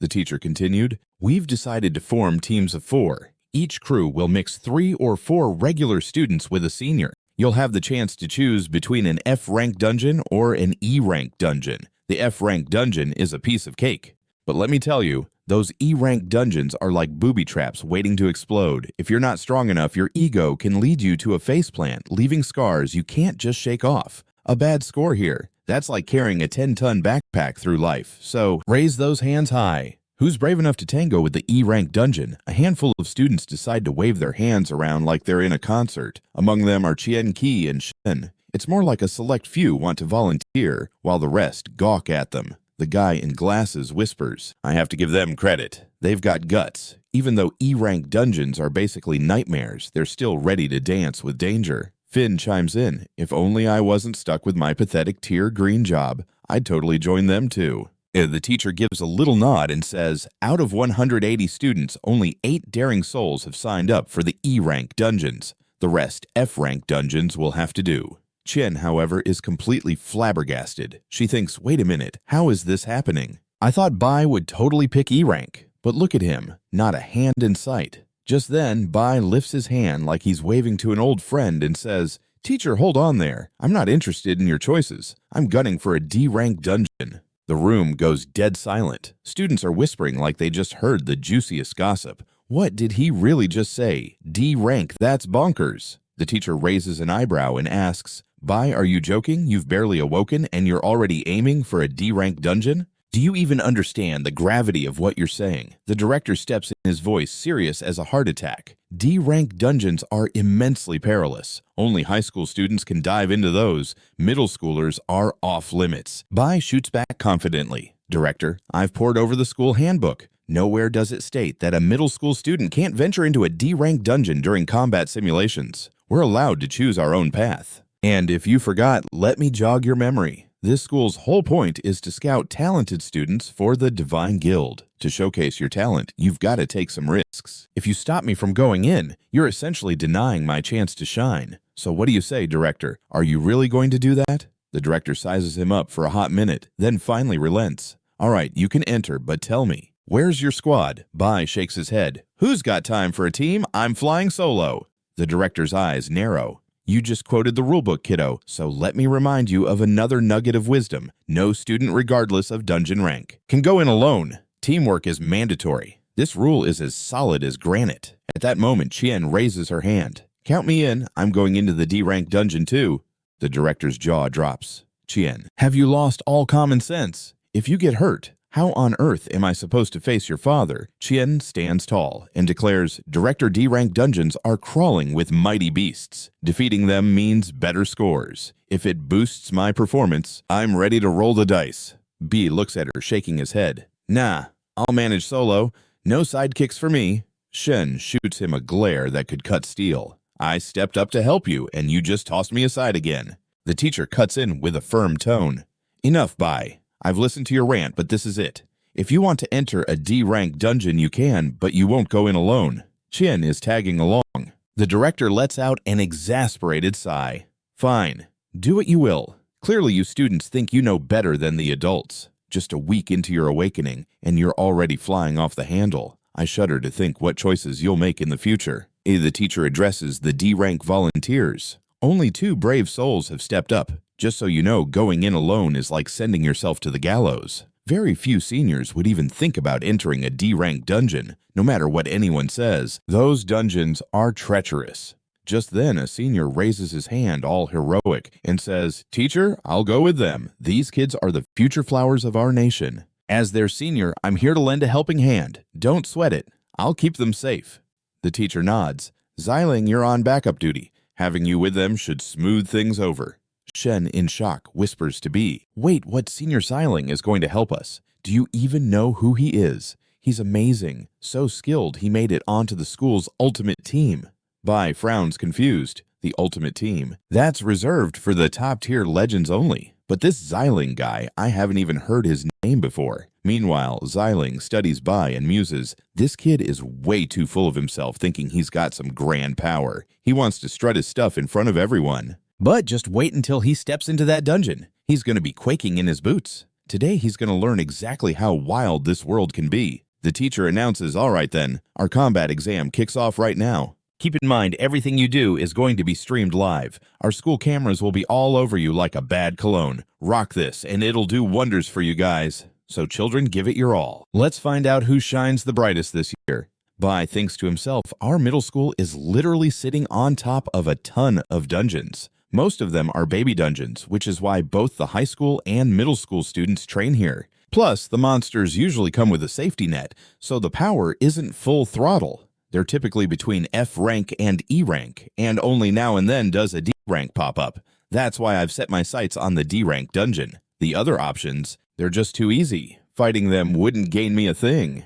But during this test, I'll need to tread lightly. Since everything's live streamed, I need to keep my trump cards up my sleeve. No one's supposed to know my secrets. With that thought in mind, B steps forward and strides into the D-rank dungeon. Inside, Xiling declares confidently, "Hey, juniors, chill out with your senior here. You're in safe hands. I've tackled dungeons like this plenty of times before. I could handle the monsters with my eyes closed." Chien asks, "If you've been here before, you must know how strong the monsters really are, right?" Xiling nods. "Yep, most monsters here are hanging around levels 5 to 15, but 99% of the D-rank monsters have been taken out by high schoolers already, so you'll mainly run into E-rank monsters. Still, don't get cocky. If they're around level 10, they could cause you major headaches. Remember, you just woke up your powers. Don't let too much confidence cloud your judgment. You're still not on their level." Bayi brushes him off and continues striding forward. Xiling, clearly annoyed, yells, "Hey you, I'm over here yammering away and you're just sprinting off when a monster pops up. Don't come crying to me for help." He halts and gives a slight head turn. "Seriously, you babble too much. Just listen up, will ya? Senior, you're here to keep your trap shut and watch. So zip it and don't even think about butting in during my fights. If you do, it won't end well for you." Hearing this, Xyling's face goes red with rage, but he's stuck on the sidelines. Meanwhile, the crowd outside glued to the live broadcast was buzzing like a hive of bees. This year's live stream has just kicked off, and it's bound to be a wild ride. The scene shifts to the ultimate campus where the vice captain chats with the captain. "Captain, the stream's rolling. This year is going to be a blast. And get this, the funniest part. One kid actually opted for a D-rank dungeon." The captain raises an eyebrow, intrigued. "Oh, really, a D-rank dungeon? Which class does that daring kid belong to?" The vice captain chuckles. "Oh, this is the best part. You won't believe it. The kid choosing the D-rank dungeon has the absolute worst profession, gray rank. Can you believe it? Honestly, I'm glued to this stream just because of him. I'm dying to know where he gets that audacity." The scene shifts again to an AF rank dungeon, where his buddy, the bespectacled one, is practically sweating bullets. A senior scolds him. "Hey, you're a support. You don't have to throw punches at the front. Just hang out in the back." "So, why the jitters you're hollering is only spooking the others." The guy with glasses mutters, "But I thought F-rank dungeons were supposed to be a cakewalk. Why are the monsters so scary here?" Next, we see an E-rank dungeon, and the majority of the kids who dared to enter are sporting some serious battle wounds. Furious Qi and Xing shout, "You can't handle a little bit of this. What made you tag along in the first place? Fine, I'll show you how to do it solo." He instantly starts slicing through monsters, muttering profanities under his breath. "No matter what it takes, I'll crush that jerk eventually." Meanwhile, in the D-rank dungeon, he's dispatching monsters with effortless style. I have to admit, these experience points are off the charts. Chien is wide-eyed and asks, "How are you doing this? You're taking these monsters down like they're nothing." He explains casually, These monsters are sealed, which means they're only using half of their juice. That's why they're not that tough to handle. Chi nods but insists. Yeah, but even if they're sealed, you're still taking down big groups like it's no biggie. I barely noticed when you sprinted ahead of me. He replies, no need to compare to me. Focus on your own progress. You'll get stronger too. Qian blushing mumbles. Why do you always sound so icy though? Honestly, it kinda suits you. Meanwhile, Xiling is fuming silently thinking, who does this kid think he is? I came here to steal the show, but he's hogging all the attention. Great, he better watch it. Overconfidence can get you wrecked in a dungeon. I'll admit he's performing like a champ, but this is his first rodeo. Lack of experience might bite him in the rear. If he doesn't take my advice, he's going to regret it, but he's totally ignoring me. Qian, take care of the monsters on the right. I got the rest, he shouts before charging ahead. Once again, Xiling's teeth grind together. He shut me out again, and now everyone's tuned in live. Because of him, my reputation's in the dumpster. He tells Qian, the right side monsters are no big deal. You can handle them. Qian hesitates. You mean fight them solo? He gives a nod. Yep, this combat simulation is your solo test. If I wipe everything out while you're standing around, your score is going to tank. To get a solid score, you have to fight. Chen straightens up, declaring, all right, I've got this. Let's rumble together. They move forward, Xiling seething in frustration. Damn it, they're too good at this. They don't even require my help. If they're breezing through, I'll make sure it gets complicated. Back on the live stream, viewers are losing it. These kids are magnificent. Just look at him slicing through rank monsters like butter. The way he fights, it's hard to believe this is his debut. Another viewer adds, I checked his report. Officially, he's a level 1 E-class, but no one really knows where his true strength lies right now. Given his skills, he's at least E3 or E4. And look at his strategies. His observation skills are off the charts. He picked the left side because those monsters are tougher and fit his style, while sending Qian to the easier right side. He's doing more than just fighting. He's analyzing everything, figuring out which elements nail which monsters.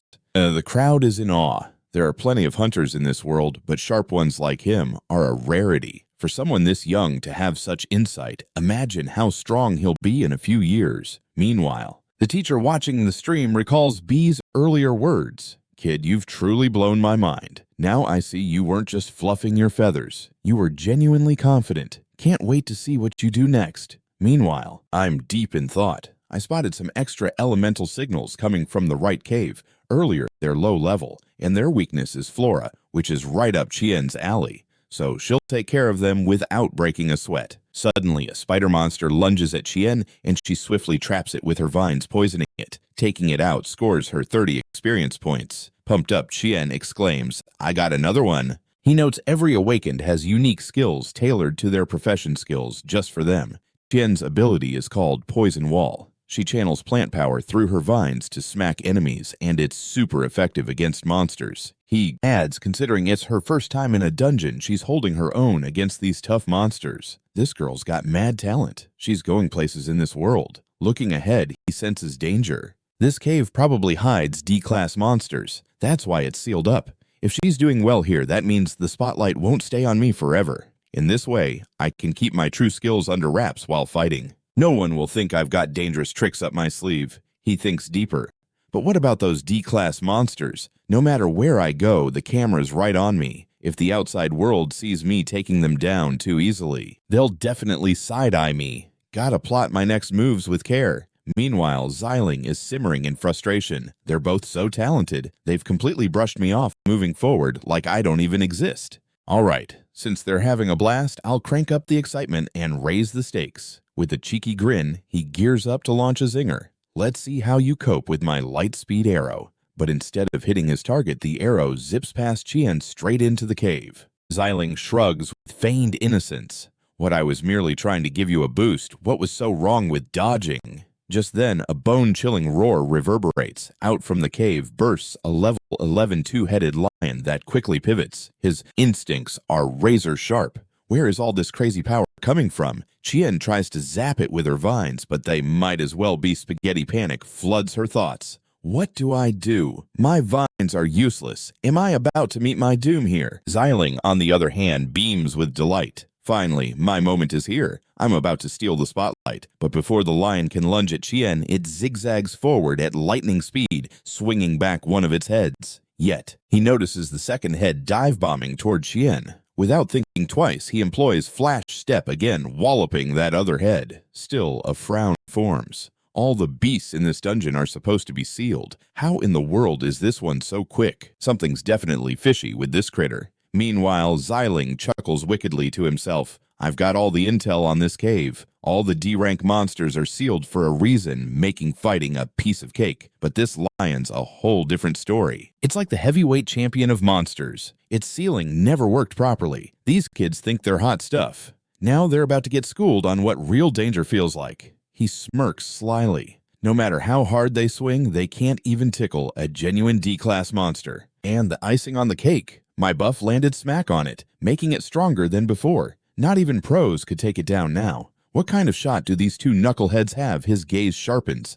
This monster is way fiercer than I thought. If I play my cards right, I could take it down, but then I'd have to show a bit more of my true colors. Out loud, he barks, "Chien, retreat! I've got a strategy in mind!" But Chien is quaking in her boots, lost in her own swirling thoughts. I can't keep being this weak. Panicking every time danger shows up isn't gonna cut it. How am I ever supposed to be a real hunter? As the lion barrels toward her once again, Chien steels herself and activates the poison wall, blocking its furious charge. Chien boldly declares, "If that doesn't do it, I'll summon more vines." She then ensnares the beast with even more tendrils. In a moment of sheer shock, she thinks, what on earth just happened 2 seconds ago? I was terrified, and now I'm taking this monster head on. Chien continues, "I'm here to back you up, not drag you down. Side by side, we'll fight. If we lose, we do it together. If we win, it's also together." Xiling watches dumbfounded and thinks, what kind of kids are these?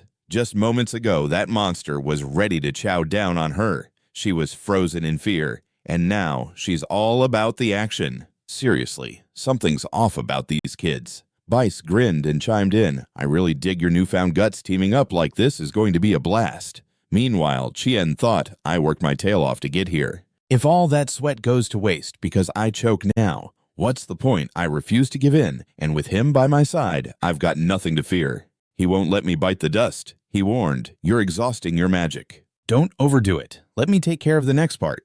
He reminisces about the past. Chien has always had brilliance, a shining star of a girl who treats everyone with kindness. Her family's background is top-notch. Typically, kids from elite families can be as arrogant as those two guys Kai and Shen, but she's been friendly to everyone. Not a soul in junior high disliked her. Everyone expected her to achieve great things down the line. After junior high, I lost track of her. Maybe she's been living life differently since then. But right now, she's proving to be an invaluable ally. No one would suspect that I'm holding back, and I can trust her completely. Xiling plots. Do these kids really think they've got this in the bag? Each of their defenses is cracking left and right. Once they cave, they'll be helpless. Celebrate all you want. Soon enough, you'll be crawling to me for help.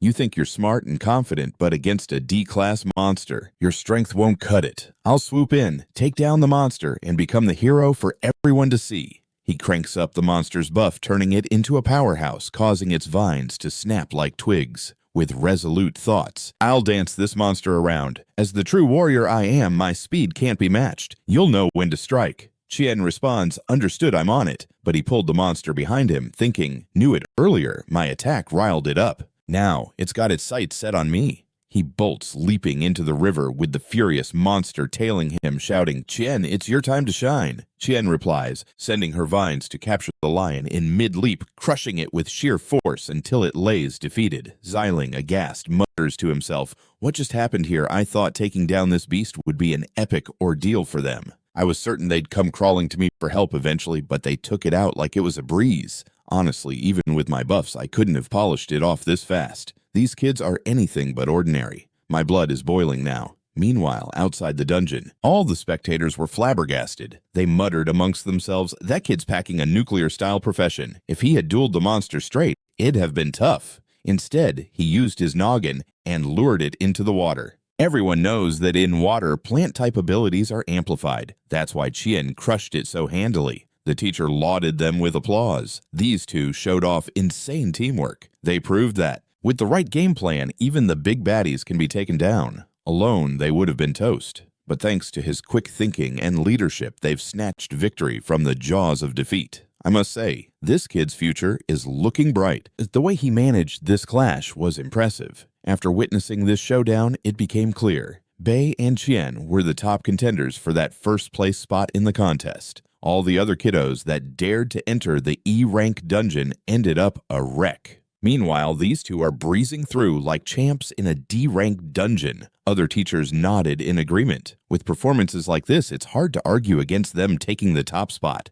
But still, we'll hold off on making it official until everyone's back. The teacher scoffed. What's the holdup? Just knocking out a D-class monster is enough to hand them rank 1. Once this footage drops, I'm convinced they'll grab the gold. We'll officially welcome them after everyone's back. The teacher rolled his eyes. What's the holdup? Just taking down a D-class monster is enough to claim the top spot. Once this footage is shown, they're definitely ace material. The highest score ever recorded in our academy. A number no one has dared to achieve. But out of nowhere, the live stream cuts out. The teachers went into full panic mode. What happened? Did a monster decide to audition for a horror movie? The scene changed, and there stood Xiling. He had purposefully smashed the camera. With a chilling grin, he declared, "This gadget and its recordings are toast. Without any footage, the higher-ups won't even bat an eye at your performance. No matter how hard you two smash those buttons, I've already tanked it, and you're about to feel the consequences for tickling my feathers." Just then, the system pinged. You've conquered a lion monster. Reward 100 experience points. B turned to Chien all grateful. Thanks, Chien. If you hadn't pulled those tricks, we'd be toast. Chien replied modestly. Nah, this was all you. I just pointed you in the right direction. Without your guidance, I'd still be lost in the woods. B flashed a grin and added, It's because you trained in the element room just like I did. That training helped you grasp your power and use it smoothly. If you hadn't, no amount of my guiding would make you a power hog. Chien raised an eyebrow. Really? So all the credit goes to the training? Before B could respond, Xiling swaggered over smirking. Good job, team, but your time's up. Chat later, no use dawdling here. You've done enough damage in this dungeon, and sticking around won't change a thing. B shot him a glare. Think you outsmarted us? I saw everything. Everyone knows the monsters here are sealed. Yet that lion monster was flexing its muscles. Your buff worked like a charm. So spill the beans. Why did you juice our opponent? If I tell the tale of you buffing a D-rank monster, you're in hot water. Xiling rushed to defend himself. I didn't mean for that to happen. I saw Chen struggling, so as a good senior, I buffed her. But she dodged it, and my buff went to the monster. This is all her fault, not mine. B scoffed. You sure are a master excuse maker. If only you were half as good at being an awakener. From what I hear, you're an archer. Shouldn't your aim be on point? So your aim is so bad, even a kid dodged your buff. Sheen piped up surprised. Now I see why they didn't pick you for the ultimate campus. You can't even hit a target. That's why they passed you over.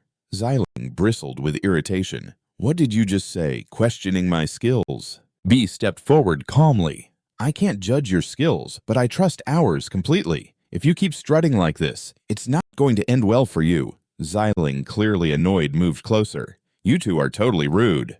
Don't get cocky just because you've taken down a few monsters. You don't even grasp how dangerous the path ahead is. Keep up this showboat act, and you might end up with nothing to show for it. With that, he stormed off. Outside, I saw the camera was wrecked. Chi was fuming. That senior is such a jerk, I'm so mad at him. B replied pragmatically. What counts is that we finished our job here. Let's bounce. Still, he couldn't shake the feeling that Xiling had smashed the cameras on purpose to ensure their hallmark wasn't seen by the higher-ups and that they'd miss out on the high score they deserved. If Xiling did this, who knows if the judges would ever see their footage, but he had already left the cave. The rules state that once someone leaves, they can't come back. That actually gives me the upper hand. No one outside is keeping tabs on us now. They're all glued to the live stream. I can take on those D-rank monsters in there and actually get down to business. Chien looked alarmed. By what are you planning? What are you about to do? B leaned closer to the entrance of the sealed cave and whispered, Chien, I trust you. Whatever I do next, promise me you won't spill the beans to anyone outside. What I'm planning is our little secret. Even if you told someone, they wouldn't believe you anyway. Chien's eyes bulged in disbelief. Are you plotting something that sounds totally unbelievable? What exactly are you going to pull off? B's expression darkened as he recalled that he had asked Qi and Xing for a favor in exchange for sharing a training method, and that favor was a magic crystal. With that crystal, B could bust open a sealed cave, unleashing all the monsters trapped within. He'd been saving it for a moment like this. B declared, "I'll pop this cave seal. Soon, every monster bottled up here will come out and we'll take them on." Chien protested, frantic. "Are you out of your mind? You know these caves are swarming with D-rank monsters. We barely survived taking down one D-rank earlier. If you blow the seal and let them all out, how are we supposed to deal with them? Don't be reckless. We can't handle that many at once." B shook his head. "Who said we'd tackle them together? I'll take care of them solo." He activated his hidden second profession. Chien just stared shocked. "What, you're a warrior? How are you a mage now?" B smiled with a mischievous twinkle. "There's a lot you don't know about me. Even if I told you, you'd probably laugh it off. Having an extra profession is just one of those surprises. Now, hang tight by the exit. Give me 5 minutes. I'll handle this, then we'll head out together." Moments later, lion monsters began pouring out of the cave. Chien's anxiety hit the roof. "Be careful." B unleashed his full power. The system announced, "You are a cloud mage, E rank level 5. B grinned with confidence. "I can take them without breaking a sweat." He rounded them up with his ice magic. Chien could hardly wrap her head around it. What, B has an abyss-ranked profession and is controlling 3 lions at once. Just freezing one was tough for me earlier. How is he doing this? With his chains and ice, B immobilized 3 monsters with a single strike. These monsters have been sealed for ages. Their powers have really taken a dive. That's why they're like walking piñatas now. More will keep spilling out of the cave, so I'll need space to deal with them all at once. Realizing this, Chien stepped back to give him room. She reassured him, "B, just focus on your fight. I won't get in your way." Just then, a pack of level 12 panthers charged out of the cave. B thought to himself, normally D-rank monsters can pack a punch, but since they've been sealed, their strength has dwindled. I still recall the hassle I had fighting that monkey monster. Even if these panthers are tougher than that monkey, their actual power is less than half of its strength. He quickly cast his magic, freezing one of the panthers in place. Thanks to my ice generation skill, I can pull moisture from the air and turn it into ice. I'll never run out of ice here. First, I need to bind these critters, then I can start my party. But suddenly, B sensed a looming danger. Another monster was creeping up on him, like it was trying to sneak into a surprise party. Without missing a beat, he transformed into his nuclear warrior alter ego and zipped away in a flash, popping up right in front of the beast. I could practically hear it think, "Surprise, just kidding. My warrior gig gives me turbo speed that this critter can't even dream of keeping up with." By the time the dust settled, he unleashed his ice powers again, turning the monster into a popsicle. Chien, watching from the sidelines, was flabbergasted as he kept flipping between his different professions like a pancake. Those extra gigs are giving him a serious edge in battle. Now, it all makes sense why he hit up the element room even though he's a warrior. He wasn't sharpening his sword skills, he was boosting his mage mojo. Honestly, the guy's an enigma wrapped in a power-up. During practice, he played his cards close to the chest about his other professions. And let's be real, he's got a better handle on the mage thing than I do. She thought about her own magical skills. Us mages are supposed to wrangle nature's forces, be it plant magic or ice magic. Without nature, our spells are like a cake without frosting. But even when I try to channel Mother Nature, I can only manage a few vines before I'm wiped out. It's like my magic battery is always running low. And don't even get me started on long-range attacks. Honestly, I'm just a full-time mage, yet I can't conjure up my spells like Bayi does. For a mage, the hardest part isn't launching big blasts, it's keeping that power on a tight leash. But now, watching him, it's like he's a magician at a carnival, completely in control of his tricks. She was amazed as she continued to watch him go to town. He tailors his attacks to each monster, freezing some in their tracks and blasting others with ice spears. I've never witnessed anyone wield magic like this before. Bayi's a bona fide prodigy. No matter what role he's in, he totally owns it on the spot. Honestly, out of everyone I know, he's the biggest brainiac. The heights he could reach in the future are mind-boggling. Even though we're classmates, he's already zoomed past us like a rocket. For some reason, he's just blowing my mind right now. Just then, a level 15 monster lumbers out of the cave with all the subtlety of a rhino on roller skates. Bayi declares, "Finally, the boss monster has rolled in. I've been itching for this showdown." He quickly morphs into his nuclear warrior form, convinced that the treasure I've been hunting is with this beast. That's why taking it down is mission number 1. Employing Flash Step, he knocks the monster right on the noggin. He figures normally tussling with a beast like this would be a pain in the neck. But after being sealed for ages, this guy is even weaker than the monkey I tangled with earlier. Honestly, the seal has handed me an unexpected advantage. The monster steadies itself and tries to retaliate, but he keeps pummeling it with his Flash Step. His speed is so insane the monster can't even blink, and in a matter of moments he practically pulverizes it. Bayi announces it's time to deliver the final smackdown. Then he unleashes a sentry cut, slicing all the monsters in two with one mighty swipe. With all the frozen monsters biting the dust too, he rakes in a mountain of points and levels up to D-Class Level 3 Nuclear Warrior. He also scores a high-quality Jade from the boss monster. He muses that if he keeps battling like this, he'll unlock his other professions in no time. Having multiple professions makes this fight feel like a walk in the park. As he gazes ahead, he spots Jade littered across the ground. He exclaims, "This is just what I needed." Finally, after all this hustle, it's in the bag. Then the system chimes in. Host has reached D-Class Level 3 in Nuclear Warrior. Host has reached D-Class Level 1 in Cloud Mage. I was blown away. What my mage job reached D-Class 2. This profession levels up quicker than a toddler in a candy store. The system continues. Your title 1 against 100 has been upgraded. Your new title is One-Man Army. Now whenever you face a throng of monsters, all your stats will amp up by 20%. Once that's settled, he strolls over to Chien and quips, "My duties here are done. By the way, remember our little chatty?" Chien replies, "Of course, how could I forget?" We see that Chien has also hit E-Class Level 7. Meanwhile, the teachers rush towards Bayi like he's got the last slice of pizza. They say, the stream has been cut off, and the detector shows that all the sealed monsters inside the D-Class Abyss are back on the loose. The energy levels just skyrocketed. We need to hurry. Who knows what kind of shenanigans the kids are up to in there right now. As they dash, they catch sight of Xiling. The teachers ask Xiling, "What are you doing hanging around here? If you're here, then who's watching the kids? They're in even more danger now. We've got to get moving. The seal has already been broken. Who knows what shape those kids are in?" Gobsmacked Xiling replies, "What, the seal's broken, but it was intact when I was there. Anyway, this is actually great. That annoying brat was getting overly confident. Now those D-Class monsters will teach him a lesson. Finally, he'll understand his place." The teachers rush inside and are taken aback. What in the world is going on? Everything here looks peachy keen. Bayi pipes up, "Hey teacher, what brings you here?" Stunned, the teacher says, "Wait, the cave is still sealed. I thought the seal had finally busted." Another teacher chimes in, "Looks like our gadget must be acting up again. Last time it gave us wonky readings too, but everything turned out fine. We need a new machine stat. Anyway, that's good news. The kids are all safe and sound." Next, we see Xiling chatting with the vice captain of the Ultimate Campus. Xiling says, "Vice Captain, I've gathered everything on your list. So can I finally snag that last seat on your team?" The vice captain replies, "Sorry, but we can't bring you on board anymore. We've already picked someone else for that role." Stunned Xiling fires back, "What, you found someone else? But who's the lucky one?"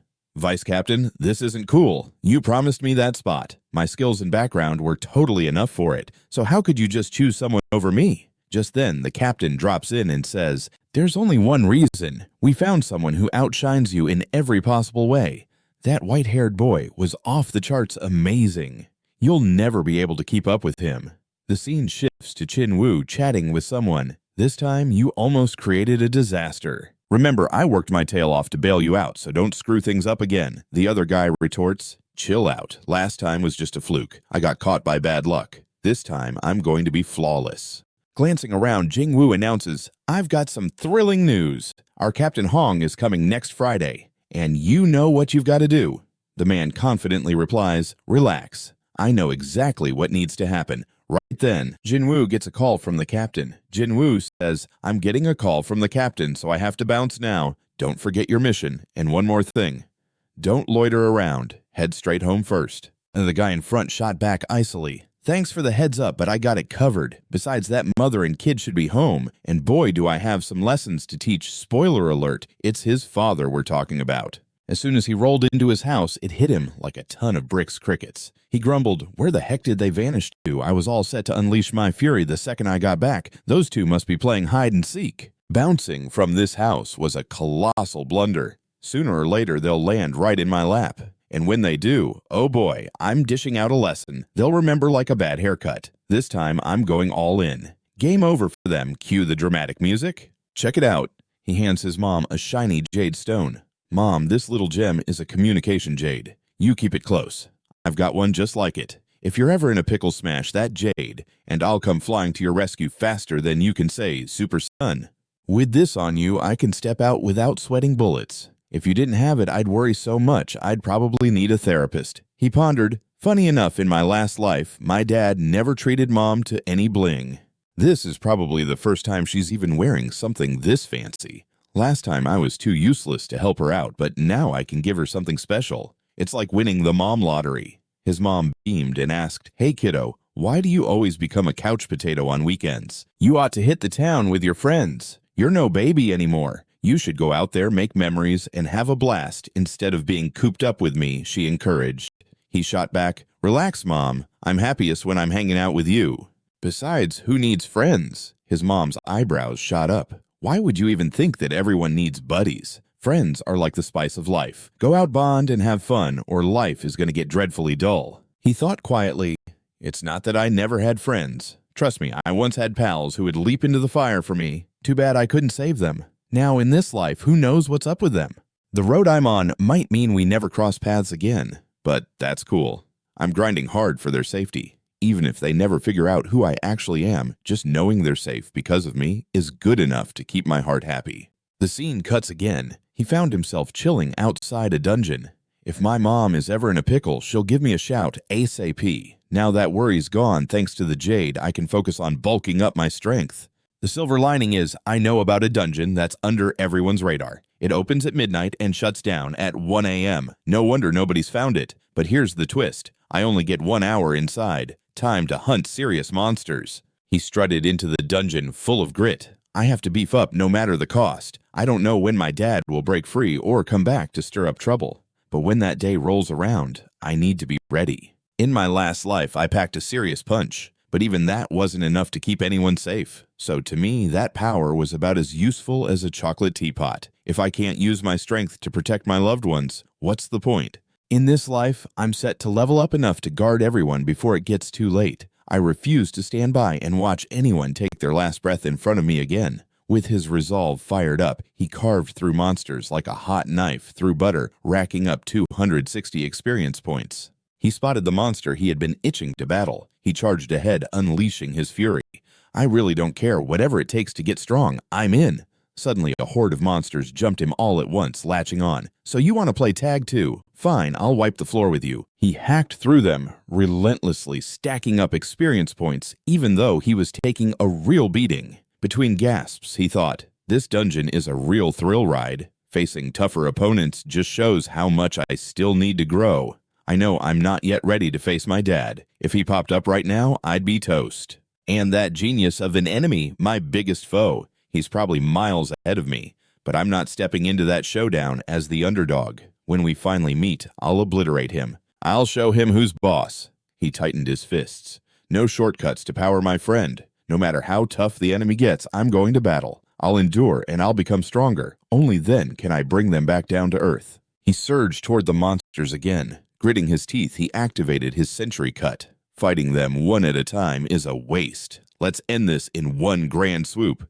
In one grand slash, he took out every monster in sight, racking up an impressive point haul. But he grimaced. Sure, I cleared that up fast with sentry cut, but boy, I'm feeling like a flat tire right now. Plus, I've only got 20 minutes left to take down the Lord Monster. If I don't pop it off before it's too late, the dungeon is lights out. I'm not backing out now. I've come this far, and I will not leave without slaying that boss. The clock ticked to 12:40 a.m. Still on the hunt for the Lord Monster, he suddenly spotted it looming above him. Well, there you are. Took your sweet time showing up, but now that you're here, it's time for you to kick the bucket. The Lord Monster poofed in an instant, reappearing right in his face. It was a D-rank level 20 beast. Lord Zigguard chuckled wickedly. Oh, showing off your speed. Are we newsflash speeds my jam? In a blink, he sliced Zigguard's arm clean off. Then he gaped as the monster regrew it like it was nothing. What the heck, AD rank monster with a regeneration talent? Get out of here. And it's instantaneous. Even high-level monsters can't do that. Zigguard slammed his hands into the ground, summoning a rush of power. Suddenly, the monsters he had just taken down a few minutes ago reanimated, ready to pounce. Confused, he thought, what on earth? I just sent them to monster heaven, and now they're back. How can a D rank have these powers? Regenerating was already off the charts, but now, Resurrection too. This is some third-rate villain nonsense. Just then, a new monster jabbed him from behind. Shocked, he spun around. What the Ziggurat's right here? Who the heck just stabbed me? He glanced back and realized it was Lord Jaggert Ziggurat's twin brother, another D-rank level 20 monster. His jaw dropped. So you've got two of these Lord monsters. One's a resurrection machine, the other's a regenerator. No wonder this fight is such a headache. Time ticked by. 1 a.m. hit like clockwork, and the dungeon slammed shut. The scene shifted to 6 a.m., where his mother paced around like a worried hen. Where on earth did he dart off to without a word? This kid vanishes like a magician. He turned to see Lord Jaggert Ziggurat's twin brother looming nearby, another D-rank level 20 monster. His eyes widened in shock. Two Lord monsters, one can regenerate and the other can resurrect. No wonder this battle has been such a headache. Time ticked away. 1 a.m. rang out, and the dungeon door shut tight. Fast forward to 6 a.m., where his mom was pacing with the worry of 100 mothers. Where did he run off to without a heads up? This child loves to disappear. Last time, I was blowing up his phone and hitting him up, but guess what? Crickets. Then he waltzes back all banged up from some wild adventure. I'm pretty sure he's off chasing more trouble. I can't just sit around and let him keep playing with fire. I gotta gear up and hunt him down. Meanwhile, B's dad is ambling back to their pad. They moved without telling me. Really thought they could dodge my radar. Like I'd just stroll around in a daze while they enjoy a peaceful little life. Ha! It took me less than 2 days to sniff them out. And look at them living it up while I was stuck in a cell. You've made a colossal blunder, and for that, there's only one way to pay. And guess what? I'm the one dishing out the punishment. Just then, B's mom steps outside and freezes like a deer in headlights. What is going on here? The scene pans over to B, who's still knee-deep in an epic battle. He thinks to himself, is this the 5th time I've taken down these pesky monsters? But no matter how many times I drop them, they just bounce back. My strength is like a leaky faucet while they're as strong as ever. And to top it off, I'm not scoring anything from this ordeal. Repeatedly taking them out earns me 0 experience points, and they don't drop a single loot item. All this hard work is going down the drain. The only way to actually win is to find the mastermind pulling the strings. Because let's face it, a D-rank monster shouldn't be packing this much power. No way it should be healing itself and reviving its buddies. B clenches his fists, recalling battles from his past life. I've tussled with some monster heavyweights before. I know what it takes to have that kind of insane power. If these little minions had such over-the-top abilities, this dungeon wouldn't smell musty. It would be like a reputation booster. Suddenly, the monsters charge at him again. B activates his flash step, dodging their attacks, and bolts straight at Ziggurat, landing a game-changing hit. But guess what? Even his mightiest blow couldn't keep the monster down. Its regeneration kicked in faster than you could say teleport. No matter where I hit them, they just bounce back. I've been swinging everywhere trying to pinpoint a weak spot, some sweet spot to mess with their fading powers, but I've accepted the harsh truth. Their regeneration isn't tied to their bodies at all. I even lopped off one of their heads, and within 2 seconds, it was back to business as usual. So this means we're down to 2 possibilities. Either this dungeon has a glitch, or something is lurking inside, fueling them with unlimited energy. His eyes sharpened. Even S-rank healers can't keep a regeneration level like this up forever. Their energies eventually run dry, but these monsters, they've got no breaks. This means something's feeding them energy. I need to hunt it down. Just then, Ziggurat lunged at him. I managed to block just in time and utilized a juice skill to send it flying. These monsters are downright interesting. They're learning my moves as we go. That last move, it just pulled totally my style, without my previous experience. This showdown would have been an impossible mess. Then B had a light bulb moment. Ziggurat's energy was linked to the trees surrounding them. So that's the big secret. Their fuel comes from the trees.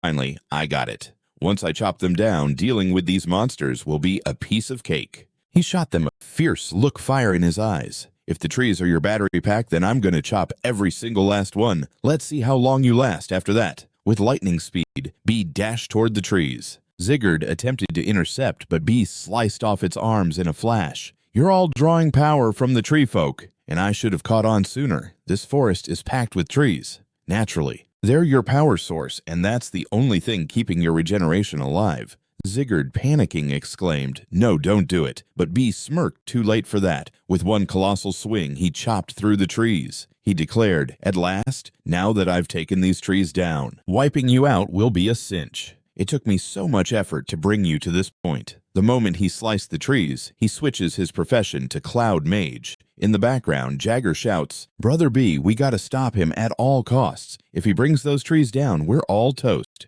Turning back, B chuckled, saying, "Oh, you want to throw a wrench in my plans? Sorry, but you're too late. There's no stopping me now." He swung out, freezing them all in an instant with one masterful strike. Then switching it up again, he becomes a nuclear warrior and wipes Jagger out with a single blow. He says coolly, "I was spot on. Once I smashed this area's core, your healing and regeneration vanished off the face of the earth. You're all totally reliant on these trees to survive." The system chimes in, "Host, you have defeated the D-rank Lord Monster Jagger. You are awarded 2,500 experience points and a reward item, Spirit Craft. When consumed, it restores 50% of your physical strength and boosts your healing factor. After that, B breaks the frost and frees the remaining captives." He remarks, "Your brother actually made my job a lot easier, so I'll offer you a shot. I won't end you right away. If you want, I can let you stick around," but Eager responds, "No, just do it. If my brother's dead, I've got nothing left to live for." B's jaw drops in shock. "You want me to end it for you, man? I've battled tons of Lord Monsters, but you're the first one begging for death, just because your brother kicked the bucket. Can't handle the thought of loneliness, can you?" With a sigh, he proceeds, "All right then, if that's your wish, I'll make it happen." He steps in and offed Igar. The system alerts him, "You have slain Lord Monster Yagard. You are rewarded 2,500 experience points and a fragment thorn, a wickedly toxic item you can use to whittle up a deadly weapon ideal for Flora element enthusiasts." B thinks this isn't super useful right now, but once I activate my other elemental powers, it could really come in handy. The system updates him. "You are now a level 15 Nuclear Warrior D rank. You've also leveled up your Cloud Mage profession." He expresses his gratitude as soon as he zaps the boss monster. "Just as I suspected the gate opens, I already knew it would be a near impossible feat to wipe out all the monsters in an hour. But I charged in anyway because if I could take down the boss monster, the dungeon would spring open." And that's exactly what happened. At 5:30, the gate flung wide. Then the system announces, "Host, you now have enough points to activate the Flora element. A brand new profession will be unlocked soon." Surprised, he muses, "My Flora element is about to kick off. What kind of gig will I score this time? Will it be better than the last? Last time I snagged a red profession, so maybe this time I'll land a super cool one that would rock." Moments later, the system reveals, "Congratulations, you are now a level 1 summoner." B lets out a sigh of disappointment. "Looks like I jumped the gun. It's just a blue profession. Oh well, summoner classes don't have heavy requirements anyway. I can totally rock this with a blue profession. Let's see what skill I've unlocked this time." He reminisced. Even Qian had a knack for her unique ability to summon poison spirits. "Hope my skill doesn't stink." The system popped up. "New skill, unlocked spirit contract. You can now make contracts with the Lord Monsters you vanquished." Whoa, a spirit contract. That means I can bond with these powerful creatures and have them fight for me, he thought with glee. I expected this profession to be dull, but this skill is sick. I can build my own monster army. He peered back as the spirits of the two Lord Monsters manifested before him. So they're here, just so I can seal the deal. This skill is straight up bonkers. He activated the contracts and proclaimed, "From now on, you two are my loyal minions. You'll serve me for eternity." The scene shifted to Bayi's dad standing outside a gigantic door. Mind-blowing. This ability is downright ridiculous. He flips the switch on the contracts and proclaims, "From this moment on, you two are my loyal minions. You'll be at my beck and call forever." The scene transitions. Next up, we see B's dad loitering outside a colossal door. Suddenly, his phone rang. He thought, "Who's interrupting me? Now I was literally about to walk in." Answering, he said, "Hi, Officer Qin Juan. What's up? Need something from me?" Qin Juan replied excitedly. "You won't believe this. I scored you an invite to Captain Hong's party. Don't even think about missing it. It's a big deal." Bay's dad replied, "Do I have an invite too?" "Don't worry. I'll be there without a doubt. And I promise I'll bring a jaw-dropping gift. Trust me, I know how crucial this opportunity is. If Captain Hong digs my gift, I could charm my way back into the guild. And if that happens, oh boy, I'm in for a wild ride." After the call ended, Bayi's dad smirked. "You kids are hitting the jackpot today. I'm in such a good mood that I won't unleash my wrath on anyone. Off to my girlfriend's place to enjoy myself. I'm seriously considering jumping back into the guild. And if I do, oh boy, it'll be epic." After wrapping up the call, B's dad grinned and said, "You two are in luck today. I'm feeling so chipper that I won't even throw a fit. Off to my girlfriend's place to soak up some quality time. No use hanging around here. I'll deal with these folks later when I'm cranky." Meanwhile, outside the house, B's mom made her grand entrance, and lo and behold, "I'm heading over to my girlfriend's house to hang out with her. There's no sense in sticking around here wasting my precious moments. I'll handle these folks later when I've got a real sour mood brewing." Meanwhile, outside, B's mom popped out, and lo and behold, there stood B right in front of her. He inquired, "Mom, it's pouring. What are you doing outside? Get inside. No need to get drenched." Once they were in, Bayi placed a bracelet on his mom's wrist. His mother thought, day by day, this boy is getting weirder. He said he went out at night to grab me a Mother's Day gift, but really, what store is still open at that hour? If he genuinely wanted to surprise me, he could have gone during daylight. She sighed softly. "My son, I may not voice it, but I get it. I know your reasons go deeper than what you're letting on, and the story you're spinning right now isn't the full picture." Later, lying in his room, Bayi pondered, "So I currently have 3 classes. Green Warrior, Blue Summoner, and Red Cloud Mage. Out of those 2 have already reached D rank, and 1 is still stuck in E rank. But honestly, this power is like bringing a spoon to a knife fight.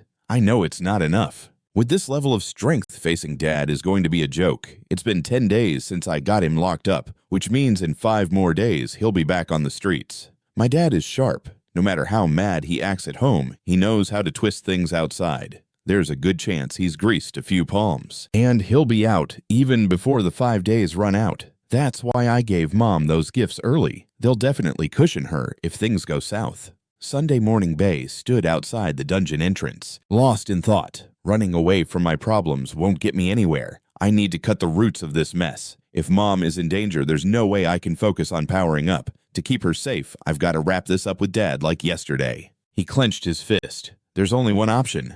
I need to reach C rank like yesterday. Once I hit that level, no matter what he tries, he's not laying a finger on me." With that thought, he stepped into the dungeon. "For the last 10 days, I haven't wasted a single second. I've been training like a caffeine-fueled squirrel, and now I'm tough enough to take on anyone in town. Once I hit C rank, there won't be many folks in this city who can throw down with me. Seriously, my C rank potential mixed with my glorious resume is going to be a game changer." As he stepped inside, the system voice echoed out, "Host, you are now entering a D rank dungeon. Difficulty level complete nightmare." B smirked. "Even though it's just a D rank dungeon, this one's way more hair-raising than your average spook fest. A place like this is going to push my limits and then some." He took a deep breath and muttered, "Last time I was just a punching bag while he did all the hitting. But next time we meet, it's going to be switcheroo time. I'll be the one throwing punches, and you Dad will get to play catch with my fists." As he ventured deeper into the dungeon, the system notification chimed again.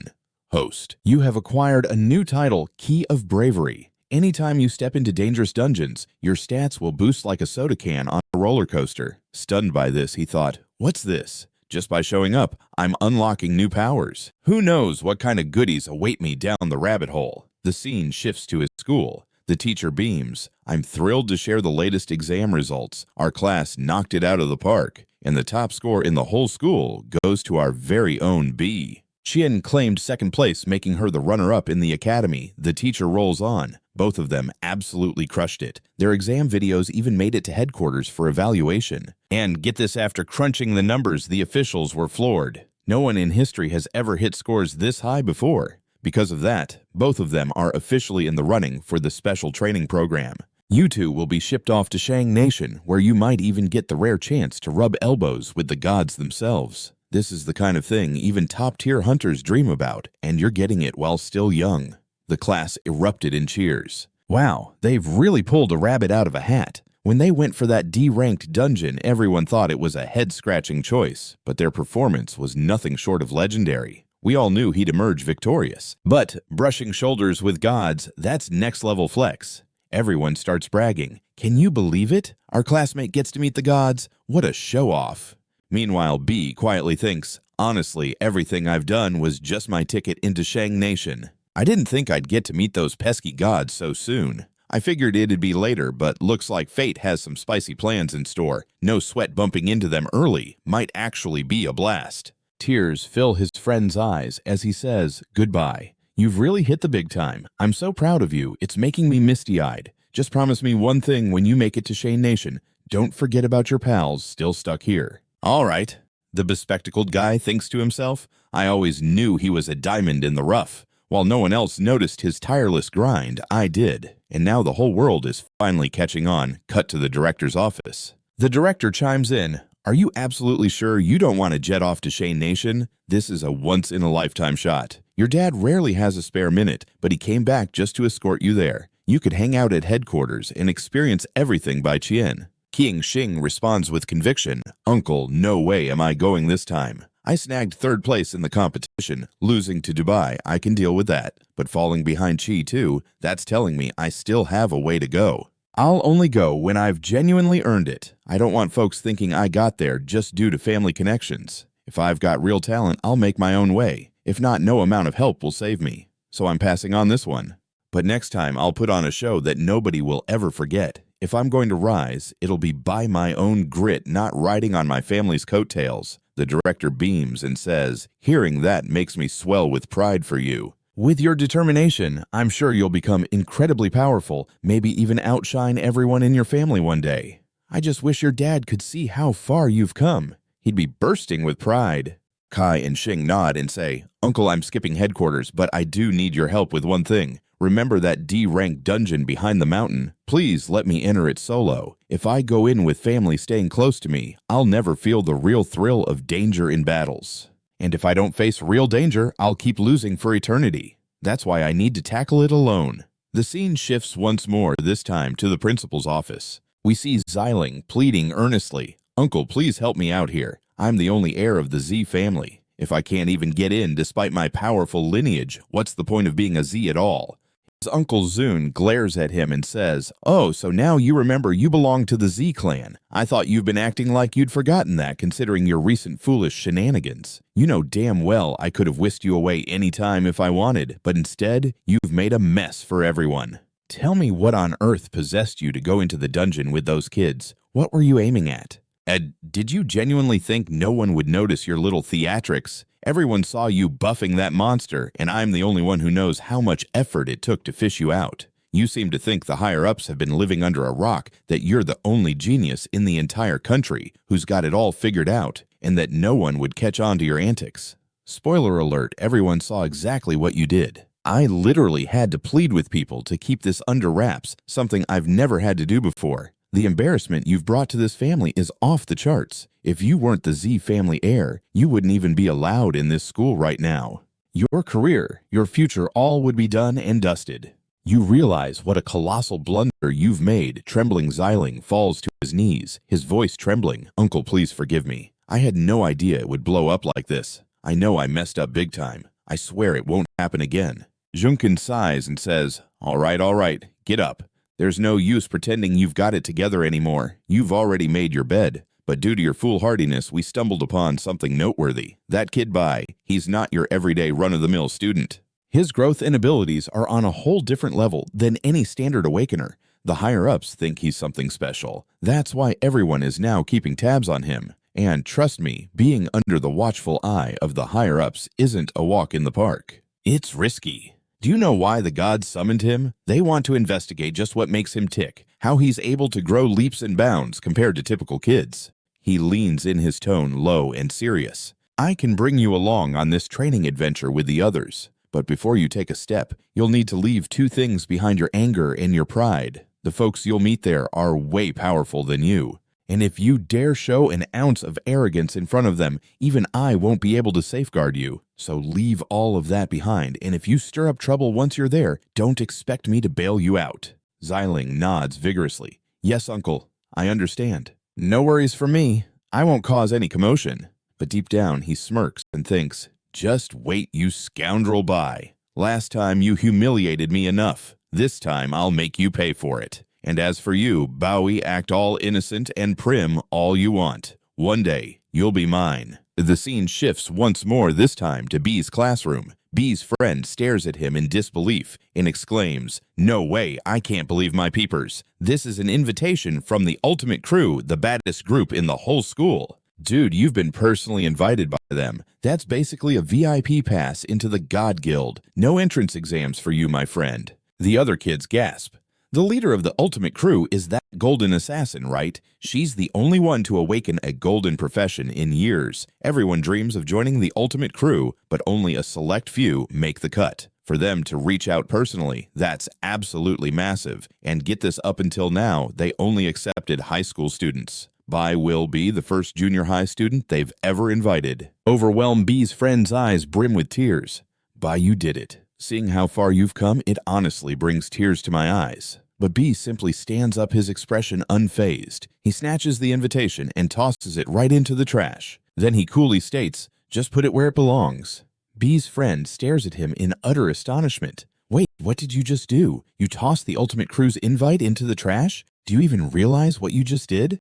"Are you out of your mind, bro? This is the golden opportunity of a lifetime." But B merely replies, "I'm out of here. Got stuff going on." Still stunned, his friend thinks, "Wow, this guy is seriously unpredictable." No one has a clue what goes through his mind. He just turned down an opportunity most people would give an arm and a leg for. What reason would anyone have to reject a chance like that? The glasses guy adds quietly, "No one here can truly comprehend B honestly." Nobody ever knows what's going on in his brain. He just shrugged off an opportunity that most people would sell their souls for. Why would anyone give up something like that?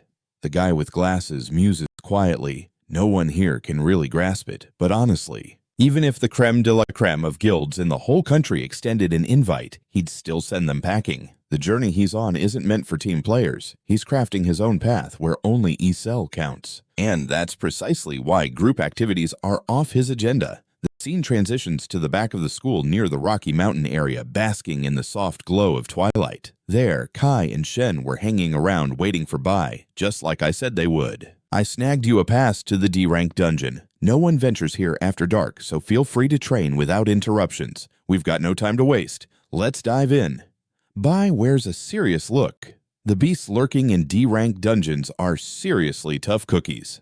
Taking them on won't be a walk in the park for you. Seriously, trust me, it's safer if you head home. If you step inside, you're just gonna gum up the works for both of us. Qi and Xing give cheeky grins. "Relax, I can handle myself." Bayi muses, "I promised Qi and Xing that if he secured me access to this dungeon, I'd show him how to properly take down monsters and bulk up his skills. He may be stubborn, hot-headed, and a tad cocky, but he's got a good heart. His ego's larger than life, but he's worthy of trust right now. He's my best shot for some solid backup." As Bayi strides into the dungeon, monsters rush him like they've just spotted a gourmet meal. He slices them down like he's chopping vegetables, thinking dungeons like this used to be a real challenge for me. But now I can waltz into any dungeon without breaking a sweat. No second guessing allowed. We then witness Kai and Xing struggling like it's a bad comedy sketch against the monsters. Bayi calls out, "Just holler if you need a hand. I'm here to help you know." Kai and Xing bark back, "Mind your own business. I'm not that weak," peeking at his system interface. Bayi thinks I'm not quite at the point where I can turn on my warrior tower.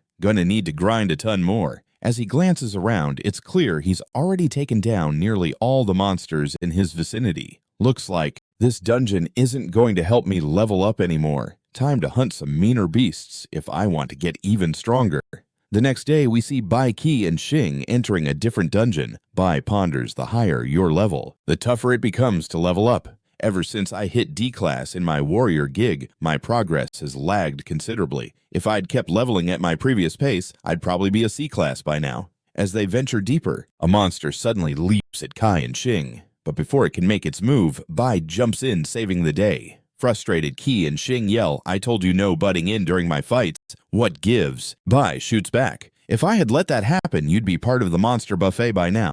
So, yeah, I had to jump in. You still need some serious muscle." The upside of rolling with Kai and Xing is I'm never short on dungeons to raid. No matter how many creatures I wipe out in a day, he always digs up new spots for me to gain XP. On Thursday, they find themselves battling away inside another dungeon. Qi and Xing cheer, "My hard work has finally paid off. In just a few days, I've hit D-class. Fighting in dungeons is a total blast. Being with my family's bodyguards was never this exhilarating. They did all the heavy lifting and I thought I was the monster-slaying hero. No thrill there, and I could barely power up. But this is a whole different vibe. Meanwhile, Bayi levels up and finally gets promoted to C-class. He thinks with pride, boom, C-class baby. With this power, I could totally stand up to my father. He wouldn't know what hit him. The scene reveals Bayi scoring a whopping 300% bonus for leveling up to C-class, and suddenly all his stats are tripling. Later that evening, Bayi comes home. His mom asks Bayi, "Are you seeing anyone special these days?" Bayi replies, "Mom, what are you talking about? I'm still a junior high kid. Dating isn't exactly on my to-do list. Honestly, I thought I was taking down the monsters solo. There was no thrill to it, and I wasn't leveling up fast enough. But fighting like this, it's a whole new ballgame." Meanwhile, Bayi levels up and finally hits the C-class milestone. Proudly, he thinks, "At last, I'm C-class. With this kind of power, I can give my dad a run for his money. I doubt he could touch me now." We see that Bayi gets a whopping 300% bonus for reaching. "What gave you that idea?" His mom beams and says, "Well, you've been coming home late every day lately. If you're not dating, it must mean you're out there having a blast with your pals, right?" Bayi shakes his head. "Nothing like that, Mom." His mom chuckles. "Oh, my son, why is your face turning red? If you are dating someone, that's all good. Everyone gets crushes now and then. And if being with someone makes you happy, then what's better than that? If such a chance pops up, don't be silly enough to let it slip away. Life doesn't hand out do-overs. You'll always regret the things you didn't seize." Bayi muses. "Mom's completely spot on. Honestly, I have my fair share of regrets. Let's be real. My biggest regret is never having the guts to spill my feelings. There was this girl I liked a whole lot, but I never found the right moment to tell her." Then, we flash back to a scene from Bayi's past. Young Bayi playfully says, "Captain, I demand a hug right now." He steps back awkwardly. "You are seriously a weirdo. Is this the kind of stuff you think about all the time?" After battling the monsters, both of them are wiped out. Bayi proudly states, "Captain, we nailed it again." Bayi grins. "Yeah, we did. Everyone put in a solid effort." Bayi whines, "My legs are killing me. I can't walk, so my dear captain has to carry me." Bayi blushes. "Don't fret. Once you're patched up, you'll be back on your feet in no time." Bayi laughs, "Captain, you're a total nut. Even when I throw you a bone like this, you never jump on it." Then we flash to the day that flipped everything upside down. Then we cross paths in the Xing Nation. Honestly, I haven't the foggiest clue where she is now or how she's faring. Running into her again in this life seems almost impossible. After all, the past is locked away in my mind, not hers. Even if fate drags us back together, she wouldn't even know it was me. So what's the point of fretting about it? The scene shifts back to Bayi's home. The vice captain remarks that Guy Bayi still hasn't replied to our invite. I even caught wind that he's not keen on joining us. Maybe that's why he's ghosting us. Bayi smirks. Oh, really? That makes him even more intriguing. Characters like that don't come around every day. All right, tomorrow I'll go have a chat with him myself. Let's see how he handles a rejection to my face. The next day, Friday, Bayi suddenly realizes, oh snap, I totally forgot it's my birthday today. His mom beams with pride. Sweetheart, why the surprise? Here's your birthday gift. So my dear captain is going to have to bear my weight. Bayi blushes slightly and replies, don't sweat it. After you're all patched up, you'll be back on your feet in no time. Bayi chuckles. Captain, you're such a weirdo. Even when I throw you clear opportunities, you never jump on them.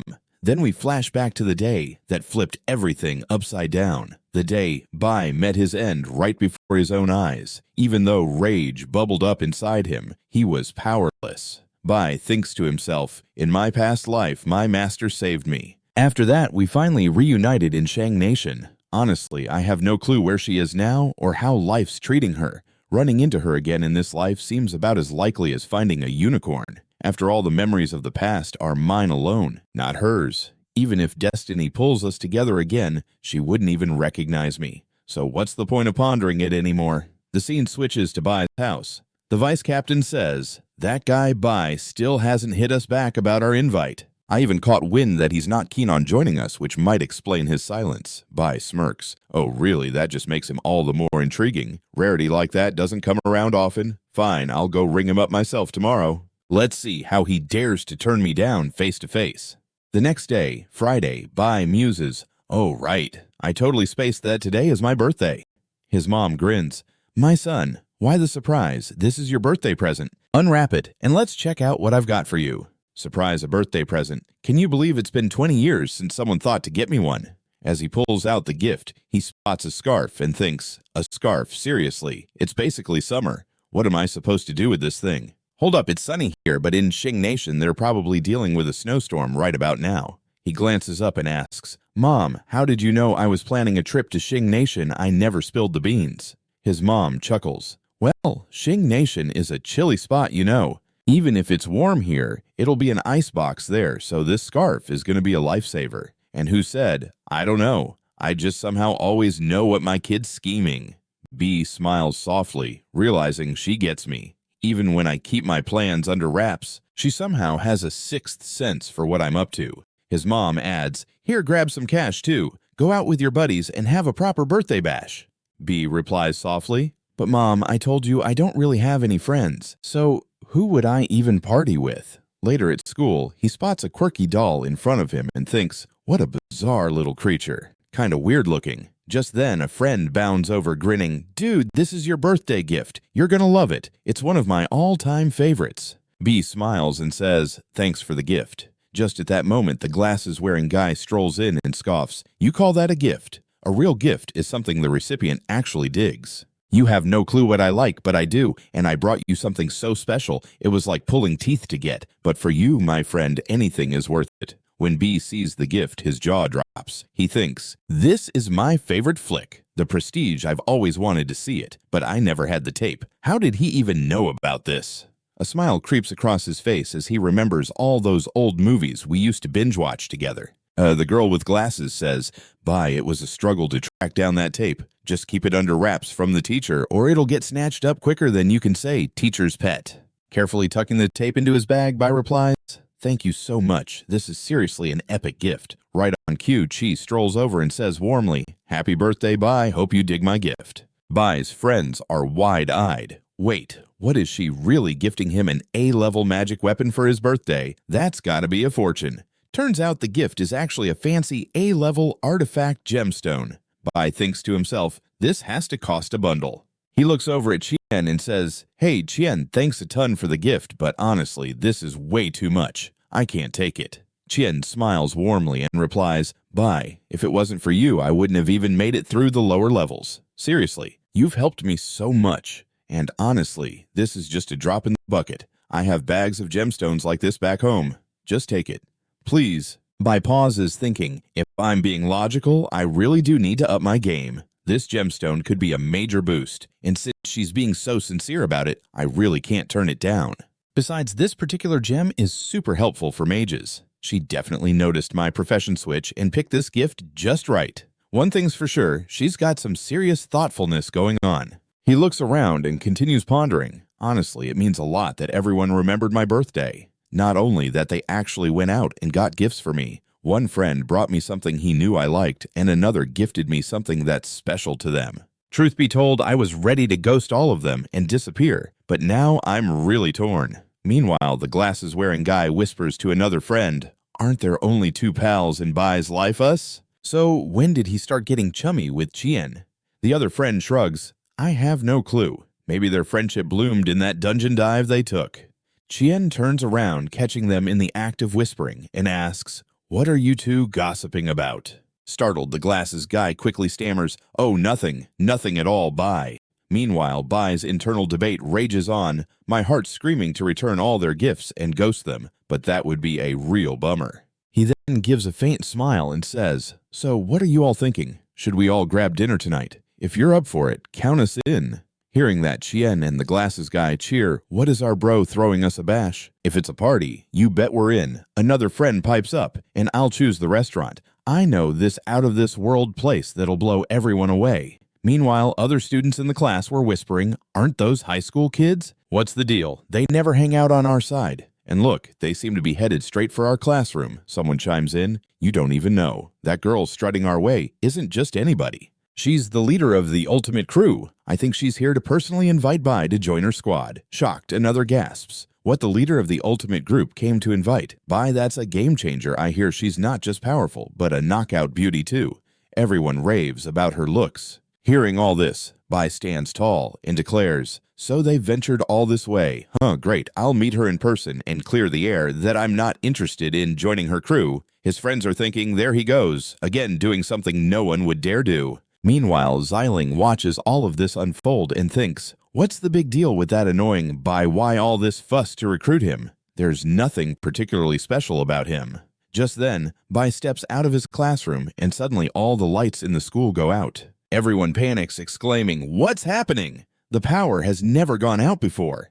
How did everything just go dark?" Bai comments, "Something's coming fast." He quickly spots the attack heading his way.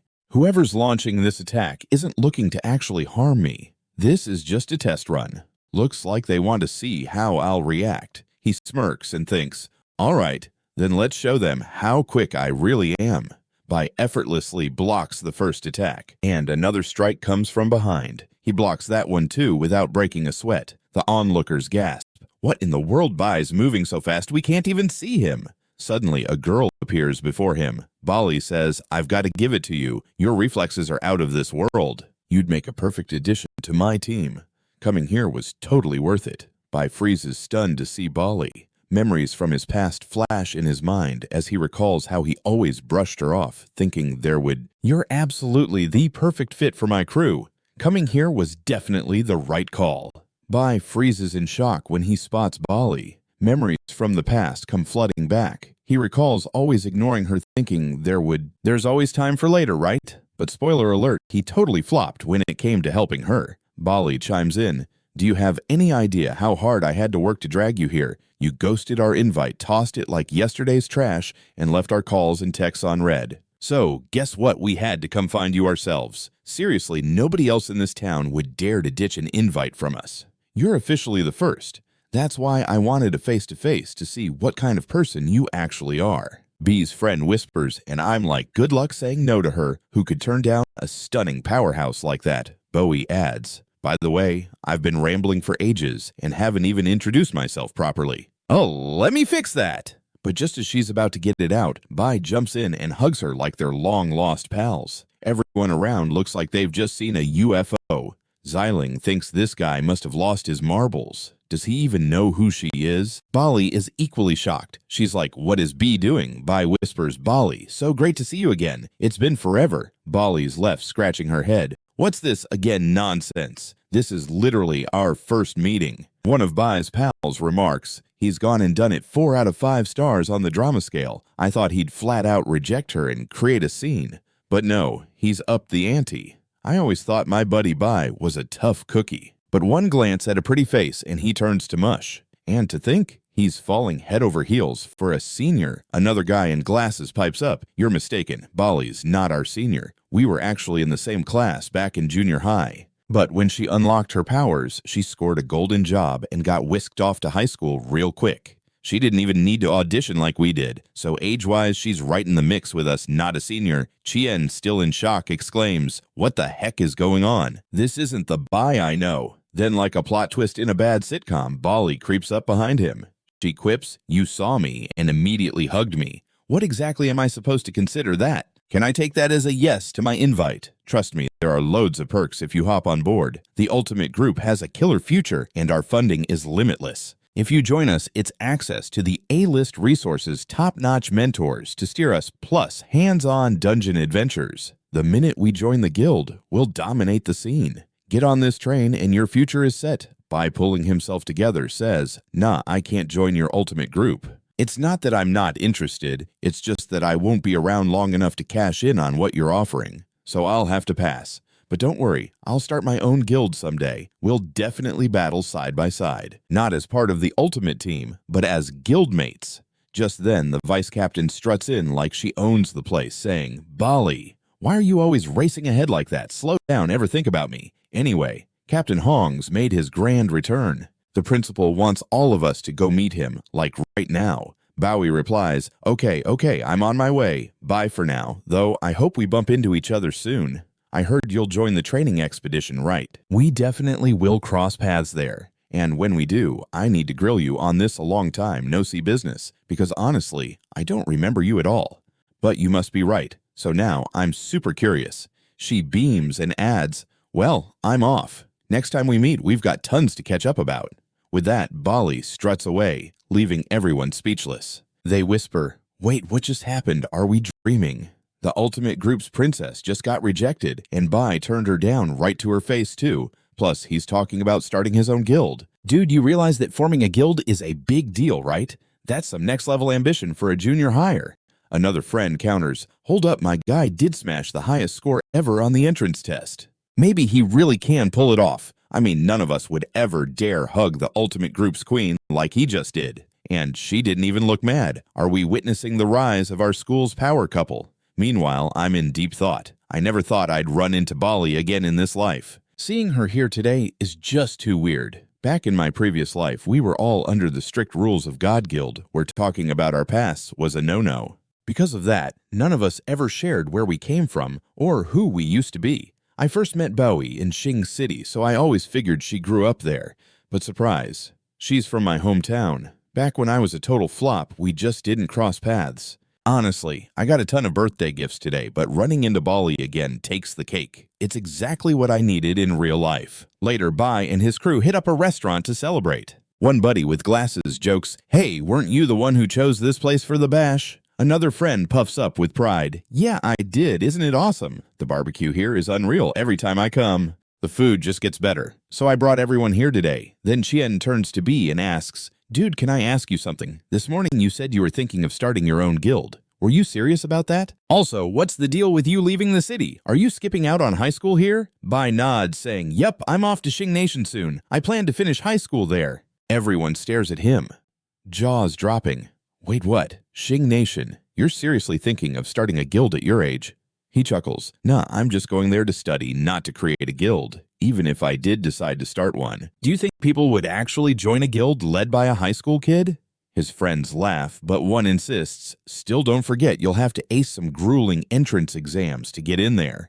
Scene shifts to the Kaiben Hotel where several somehow be better grub elsewhere. That's why I gathered everyone here today. Then Chien turns to B and asks, "Hey, I wanted to ask you something. This morning you mentioned cooking up your own guild. Were you serious about that? Also, when you said you won't be sticking around this city long, does that mean you'll bail on high school here?" Bayi nods and replies, "Yeah, I'll be heading to Xing Nation soon. I've decided to finish my high school there." Everyone stares at him in shock. "Wait, what, Xing Nation? Don't tell me you're actually starting a guild at your age." He chuckles. No, I'm going there to study, not to whip up a guild. And even if I did start one, do you really think anyone's going to sign up for a guild run by a high schooler?"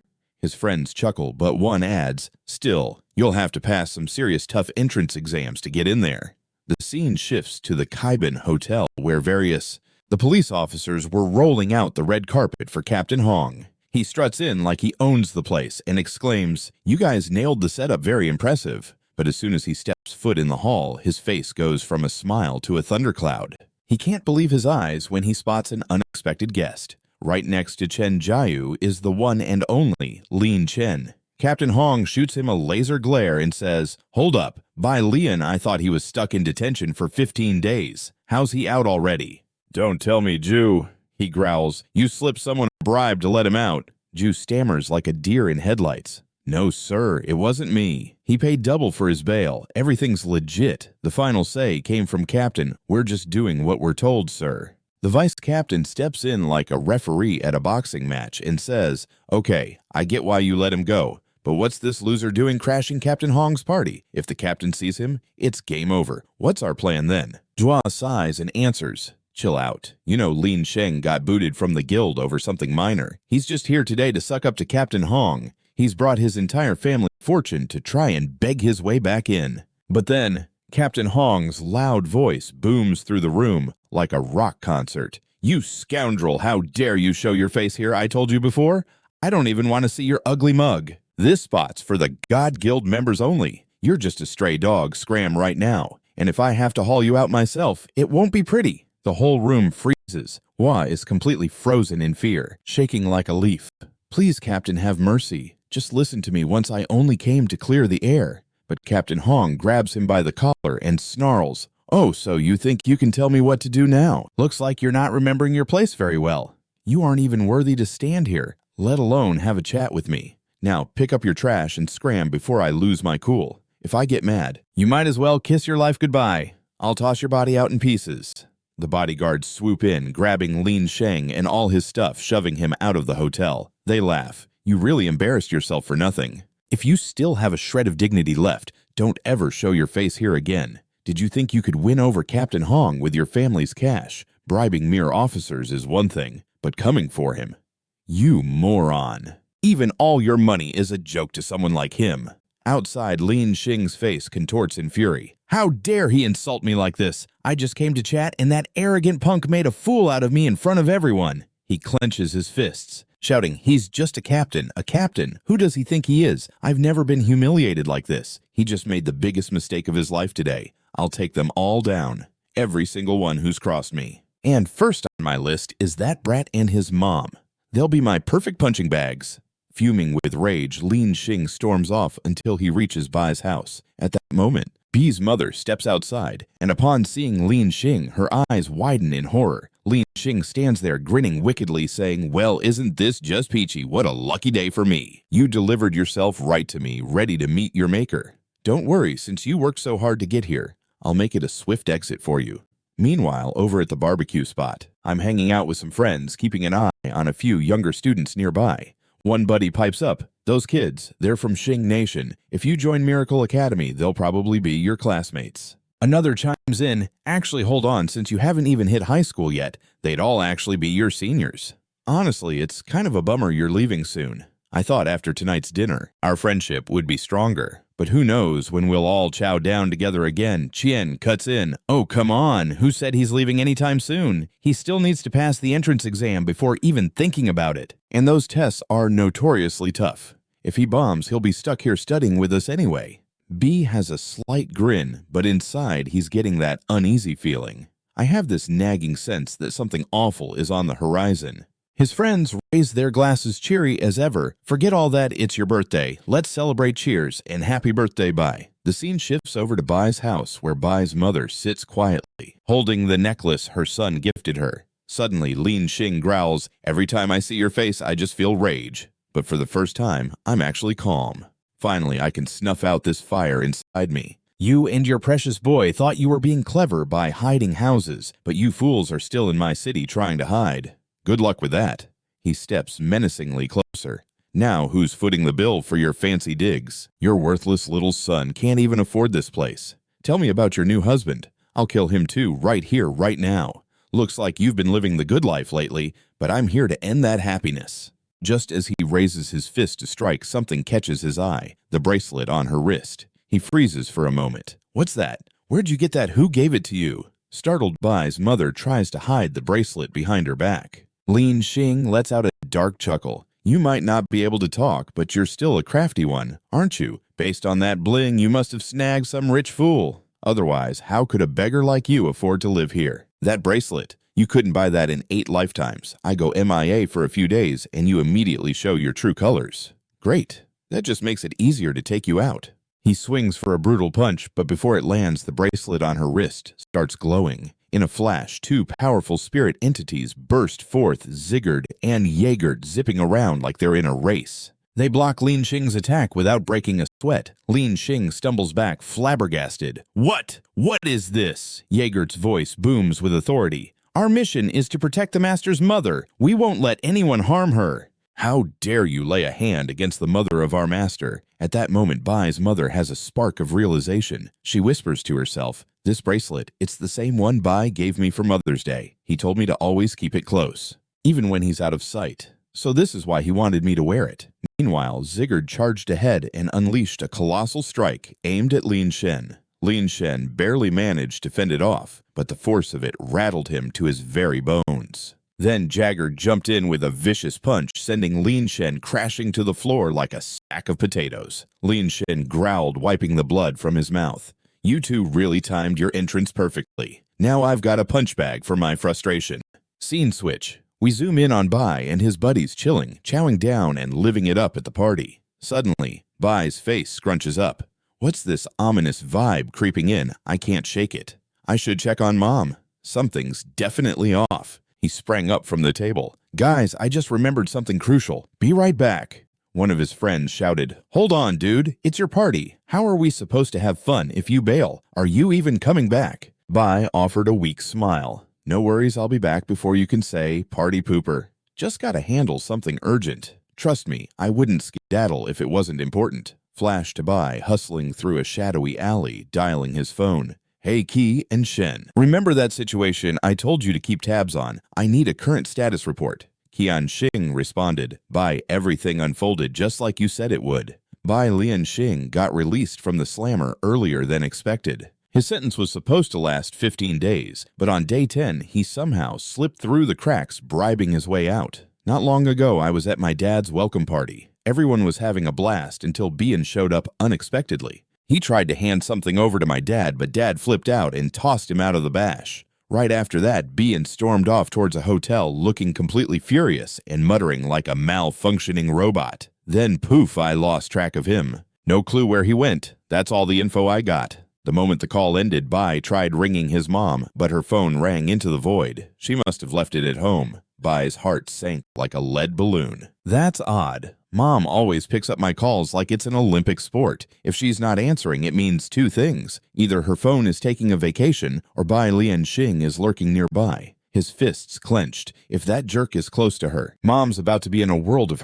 hurt. The house isn't far from here. No time to waste. I need to see for myself. If Bian's anywhere near Mom, she's already in trouble. I've got to reach her before the clock runs out. He ground his teeth thinking about the guards he left behind. I've got Ziggurat and Eager keeping her safe. Both are level 20 elite monsters, but against Dad, they won't stand a snowball's chance in hell. If they had their regeneration skills on, maybe they could stall for a bit, but without them, they won't last long. If Dad's up against them right now, they might already be in the lobby of the afterlife. The screen shifts to a gnarly brawl taking place. Bai Lian Xing stands tall through the haze, radiating pure fury. At his feet lie the wrecked forms of Ziggurat and Eager. He took them down like it was a Sunday walk. Lian Xing snorted. "Gotta hand it to you, you're tougher than I thought you'd be. Didn't expect you to hang in this long." Next, we see Eager bravely positioned in front of Bai's mom. "Master, please stay behind me. This guy is super dangerous." Lian Xing chuckled darkly. "Nice play. You're fighting tooth and nail to protect your master. Meanwhile, your brother's getting turned into pincushion right before your eyes. Such loyalty. Truly commendable. But your brother's already a goner. And as for you, you won't survive much longer." Suddenly, Jagger grabbed Lian Xing's leg with a fierce grip. "As long as I'm standing, you won't lay a finger on my master. Stay away from him, you monster." Lian Xing's expression twisted into a scary frown. "I'm done goofing around. You're not fighting anymore. Just a nuisance now. And for that, you get one treatment. A one-way ticket to the big sleep." He pounded Eager again and again, roaring like a wild animal. "You dare ruin my vibe. I'll show you what happens to those who tick me off." Bai's mom quivered in terror as she witnessed Lian Xing's uncontrollable wrath. Lian Xing slowly turned toward her, grinning menacingly. "What's wrong? You look terrified. Don't fret, you'll be joining him soon. Had you not betrayed me, I might have granted you a speedy exit. But you did betray me, and now you'll pay the price." He began to stalk toward her ominously. Jagger, sensing the danger, panicked. "Master, run. I'll hold him back as long as I can. There's still hope for you. Go now." He lunged forward, wrapping his arms around Lian Xing like a desperate hug. "Run, Master! Don't look back! Just keep on trucking!" Bai's mom stumbled in terror, her body hardly obeying, but she forced herself to move. Somehow, she gathered enough willpower to dash away. Meanwhile, Eager enlisted his roots and branches, binding Lian Xing in place. "At least I can slow him down for a few seconds. That ought to give Master a chance to escape."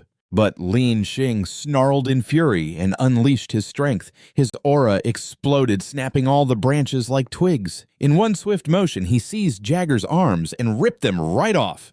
"I warned you to stay out of my way. Now I'm going to treat you just like I did your brother." He hoisted Jagger into the air and tore him apart like a paper doll. Then he turned back to Bai's mother. "You think you could just run away from me? Tell me, where exactly did you plan on going? To your boyfriend, perhaps?" "Oh, yeah. The guy who showers you with fancy gifts. I bet he'd do anything to save you. But listen closely. Whoever your boyfriend is, he's not worth a dime to me. Once I'm done with you, I'll move on to your son and then take care of him too."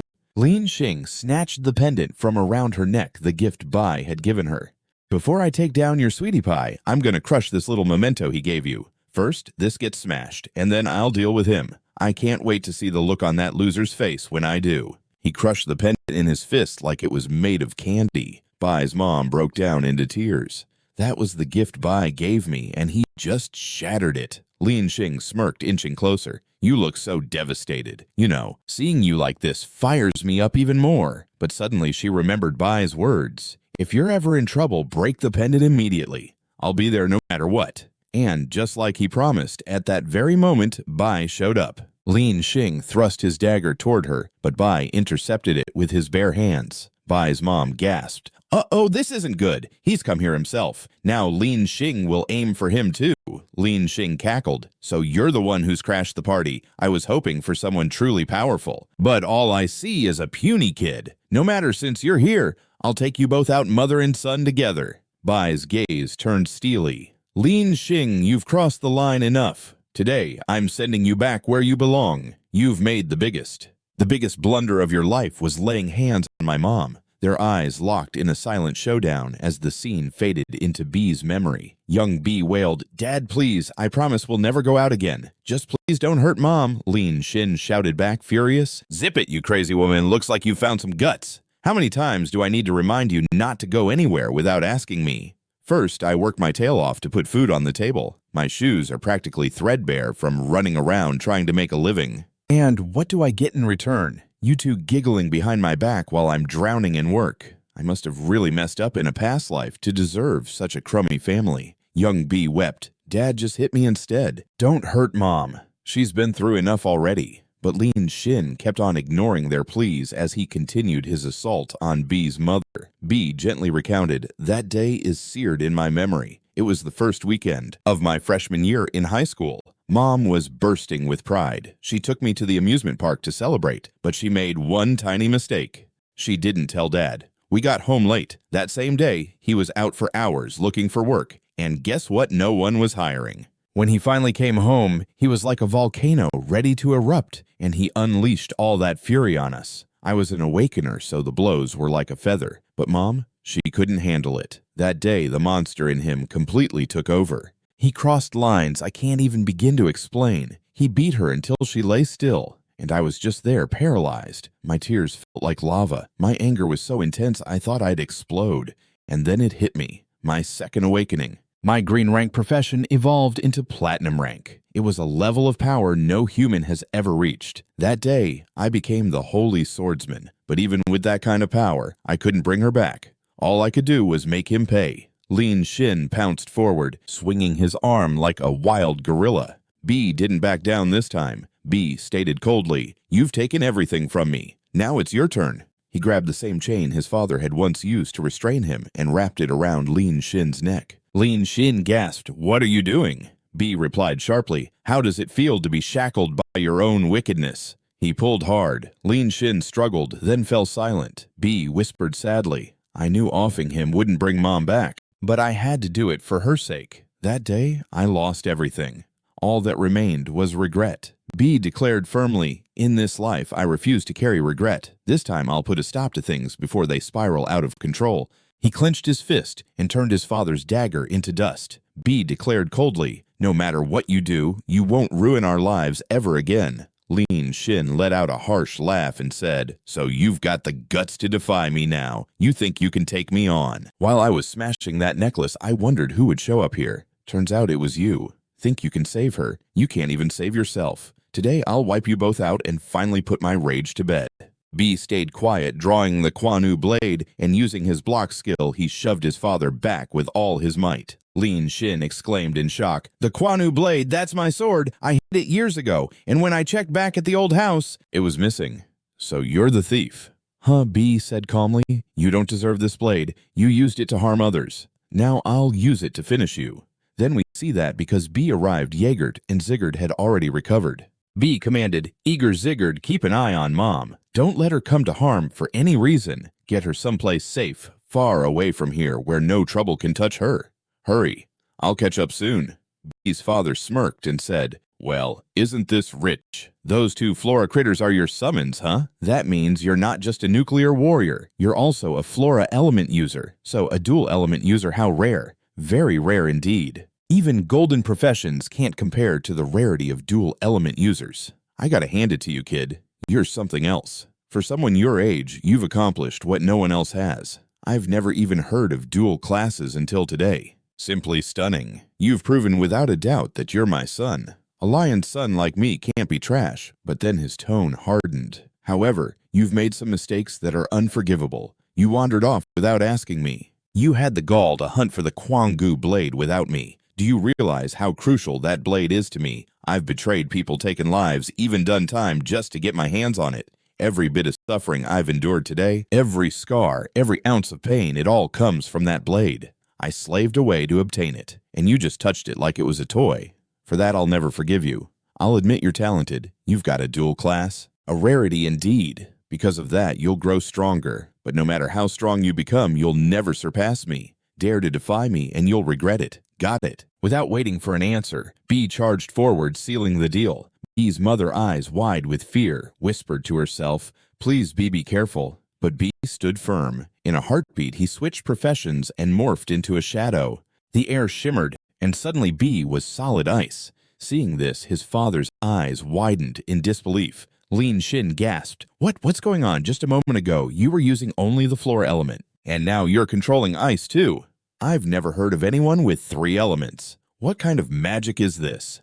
B replied coldly, "What powers I have or don't have, that's not your problem.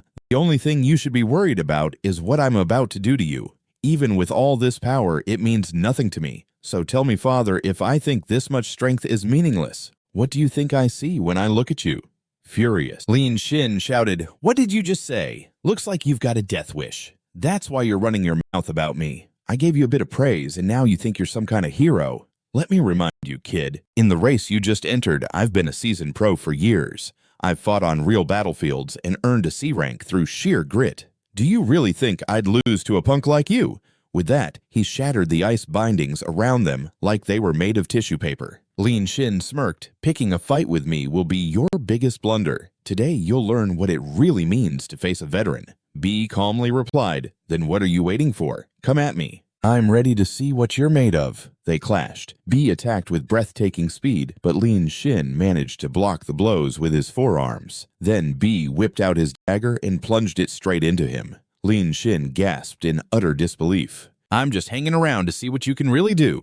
They went head to head. B charged in with dizzying speed, but Lin Shin managed to block his punches using his arms. Then B whipped out his dagger and plunged it straight into him. Lin Shin gasped in shock. "How, seriously? How did a little squirt like you break through my defenses?" As I yanked the dagger out, Lin Shin hit the ground like a sack of potatoes holding on to his boo-boo. "How in the world did you pull that off? You've only been awake for a few days. How can you be this strong already? Even with some newfound power, you're still just an E-rank rookie. How on earth did you shatter my C-rank shield?" I shot him a look that could melt a wall and said, "Listen up from this moment forward. You're not my father anymore. Mom and I have cut all ties. To us, you're as good as gone. So do us all a favor and keep your filthy face away from us." Lin Shin chuckled bitterly at that. "Oh, so we're all done with the connection, huh? When you and your dear mother were lounging at home doing absolutely squat, who do you think was out there sweating bullets to put food on your plates? You really think you popped out strong all on your own? You're still breathing because I was bankrolling you. What do you reckon you would have eaten if it weren't for my cash? You can deny it left and right, but here's a newsflash. You're my son Lin Shin. You can reinvent your whole life, but you can't wash away the dirty blood in your veins. If you think I'm a disgusting human being, just remember that same gross blood runs through you, buddy. No matter how buff you get, you'll always be the offspring of a scumbag." Just then, B kicked Lin Shin with a force that launched him backward like a rag doll. As he stalked towards him again, B said coolly, "Looks like you still don't get it. All right, let's clear things up for you." He sidestepped Lin Shin's frantic swipes like he was dodging raindrops and started wailing on him like a piñata so quick that Lin Shin couldn't even lift a finger. Gasping for air, Lin Shin thought, "What in the world? Even though I'm C-rank, I can't keep up with this little brat." Snatching him by the hair, B fumed, "I gave you your chances to back off, but you just never listened. How many times do I gotta spell it out for you? You'll never match my strength. You're just a weak, pitiful man who's jealous of everyone but can't lift a finger. You say, I owe you for raising me fine. Let me show you the life you offered us." For 10 long years, there wasn't a single day you didn't beat on me or Mom. You thrashed us just to boost your ego. You'd go to town until you were too tired to continue. You're a wuss who was too scared to face the world. Too chicken to show your rage outside, so you came home and unleashed the fury on us. You were the big bad bully, and Mom and I were just the weaklings in your playground. You think I've forgotten that? Listen up. Trash. The life you gave us, I'm throwing it back in your face. And just from a glimpse, you're shaking and begging for mercy. You're no man. A real man stands up for his family. But you're just a demon that feeds on the weak. With a roar of fury, Bee smashed Lin Xing's face into the ground. Bee's mother, watching from the sidelines, was frozen in disbelief, shaking in shock. Lin Xing, coughing up blood like a bad fountain display, muttered weakly, "But I'm still your father. At least consider sparing me for that. Think about it for a minute. I brought you into this world. And maybe, just maybe, there were a few times in the last decade when we actually had some family fun. So, for the sake of those memories, would you let me off the hook just this once?" B clenched his fists so tight I thought they might explode, his voice shaking with rage. Happy moments. Lin Xing, what happy moments are you even yammering about? Because of you, we never had a single decent day. Mornings were violent, nights were violent. We lived in constant fear. Don't do that, Dad will blow a fuse. Shut up, Dad's gonna lose it. Don't even look at the ceiling. Dad's gonna have a meltdown.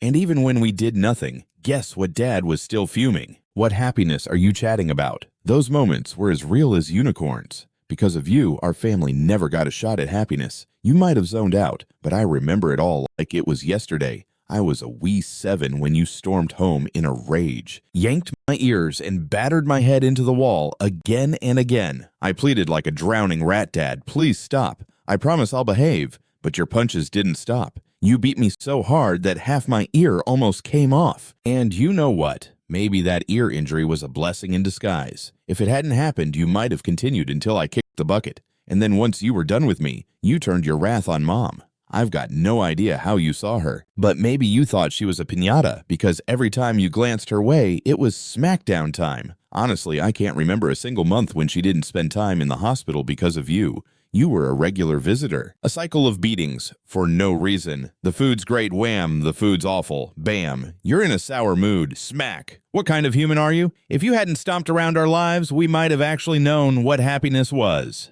Just those few days. You were away for that short gap our family managed to feel like an actual family. But because of you, we might as well be living on Mars. With a final slam, B shoved Lin Xing's head into the ground again. He glared and said coolly, "Don't you dare mention family ever again. You lost the right to toss that word around ages ago. You're not even worth calling Dad anymore. Now get lost." Struggling to get to his feet, Lin Xing croaked, "I know I've messed up big time. Just forgive me this once, please. After everything you said, I finally get it, my son. I swear it'll never happen again. I'll turn over a new leaf, be a better dad and a better husband."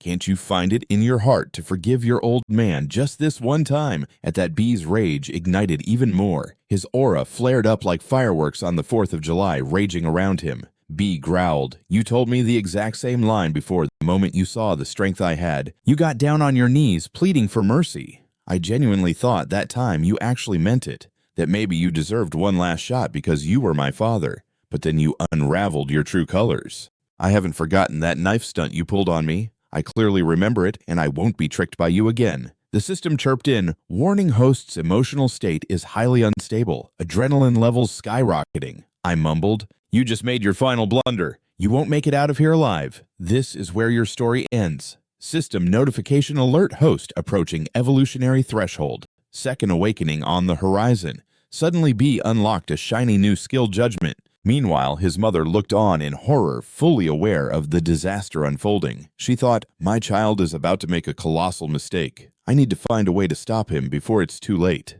As B got ready to strike, he seethed. If you had genuinely repented even once and attempted to change, maybe I would have given you a pass. But we both know you won't. He unleashed a powerful blow to Lin Xing.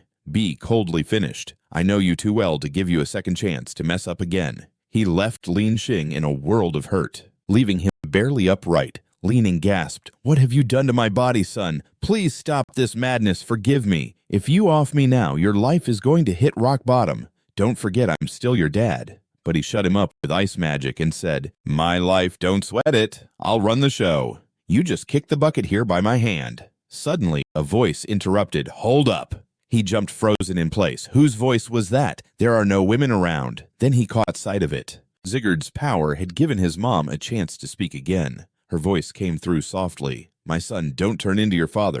Please pull back. Don't follow the same road. Your father was eaten alive by his own pride. His hubris wrecked everything he had. He let his power twist him into a beast. That's why even his family ditched him.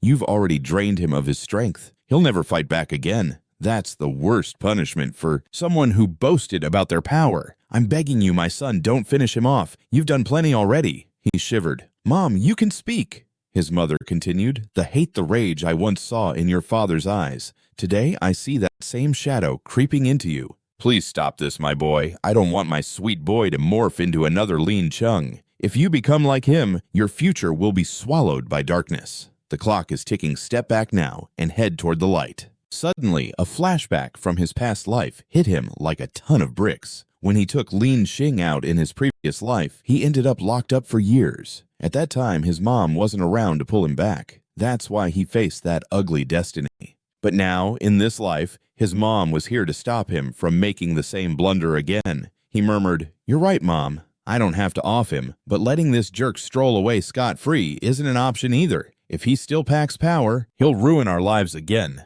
I have to ensure he can never hurt us." He mentally noted, "Judgment. This skill could be just the ticket." The system chimed in, "Skill Judgment, a super risky ability. When your foe is on your level and critically weakened, using Judgment can wipe their magical powers clean, making them ordinary forever." He invoked Judgment on Lian Sheng, stripping him of his awakening powers for good, and coldly stated, "By Lin Shen, the one thing you cherished most, your power is gone now. Listen up. Leave my mother in this town. My Eager and Sigurd still remember your scent perfectly. If you dare to come within 3 kilometers of my mother, they won't. Think twice about turning you into confetti. This is your last warning. Don't expect a second chance. Now scram." He was so scared he couldn't even get his words straight. His voice shook as he stammered, "Okay, I get it." Later, he got home. He said, "You're Sigurd, it's your job to watch over Mom."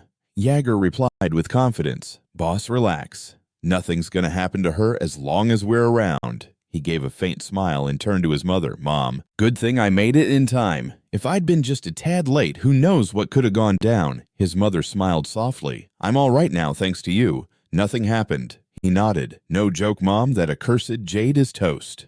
Until I score a replacement, I won't feel at ease about your safety." All of a sudden, both of them froze, shocked. He asked, "Mom, you're talking." His mother blinked and touched her throat. "Yep, I can talk again."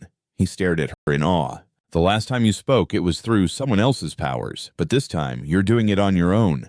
His mother gasped. How is this happening? Why can I speak all of a sudden?" Sigurd stepped in to explain that. There was an injury on her throat, which is why she lost her voice. "I used my healing magic to fix up the wound, and now that it's healed, she can talk again." A few days later, Sigurd asked, "Master, are you really bouncing out? Can't you stick around in the city for a little while longer? Your friends are here. Your mom is here. Are you really leaving them behind?" He replied, "I've already paid the rent for our crib in advance. Right now, I'm saving up. As soon as I have enough, I'll snag a permanent home for Mom. Plus, I'll grab a new Jade soon, so if anything ever goes down with her again, I can rush to her side in a hurry. But honestly, I highly doubt she'll need me. You two take excellent care of her. She knows I'm leaving soon for my training adventure. But she's clueless about why I'm really going. Heading to Xing Nation isn't just for training, it's for revenge. Just because things are peaceful now doesn't mean my rage has vanished. I still remember everything that happened to my friends and that jerk who betrayed us under the guise of friendship. He's in Xing Nation, and that's where I'll track him down and make him pay. This is my only shot. Last time I got there, I was too late. But even then, I got a whole lot stronger. This time, I'm heading out sooner, better prepared. Now I know who my true allies are and who my enemies are. This time, I won't mess it up. Honestly, I'm not sure if I'll come out on top. I might end up biting the dust chasing revenge. Maybe the road I'm treading has no return. But still, I've got to see it through, because if I don't, I'll never find peace." Suddenly, his mother burst in with a grin. "Oh, I almost forgot. How could I let this slip my mind?" He blinked. "What's going on, Mom? What are you rambling about?" She replied enthusiastically. It's time for the prayer ceremony. You know, tonight is the 50th full moon of the summer. The great mage from the flower temple is coming to lead the prayers. I can't believe I forgot about it. He smiled gently, thinking, I totally spaced on it too. Mom's a hardcore follower of the flower god cult, and tomorrow's a big prayer day. She'll be completely consumed with her rituals. I'll be bouncing out tomorrow, and I haven't told her exactly when. She knows I'm going, but not when. Saying goodbye to her face-to-face would be gut-wrenching. I'll take off early in the morning. That way I won't have to do the goodbye thing. She'll be busy praying anyway, so she won't even notice at first. Scene shifts to the hospital. A doctor was grinning. This is fantastic news. The surgery went off without a hitch, and there were no major hiccups. Even though it was a minor operation, your kiddo needs to chill for a few days. He's a sharp one. He noticed the changes in his body early, which is why we could operate in time. The boy's father beamed with gratitude. Doctor, thank you so much. You have no idea how much it means to us that you saved our boy. The mother chimed in lovingly. Rest well, sweetheart. You'll be right as rain in a few days. The guy with glasses said reassuringly. Mom, the doc said it was minor. Please don't freak out. I'm totally fine.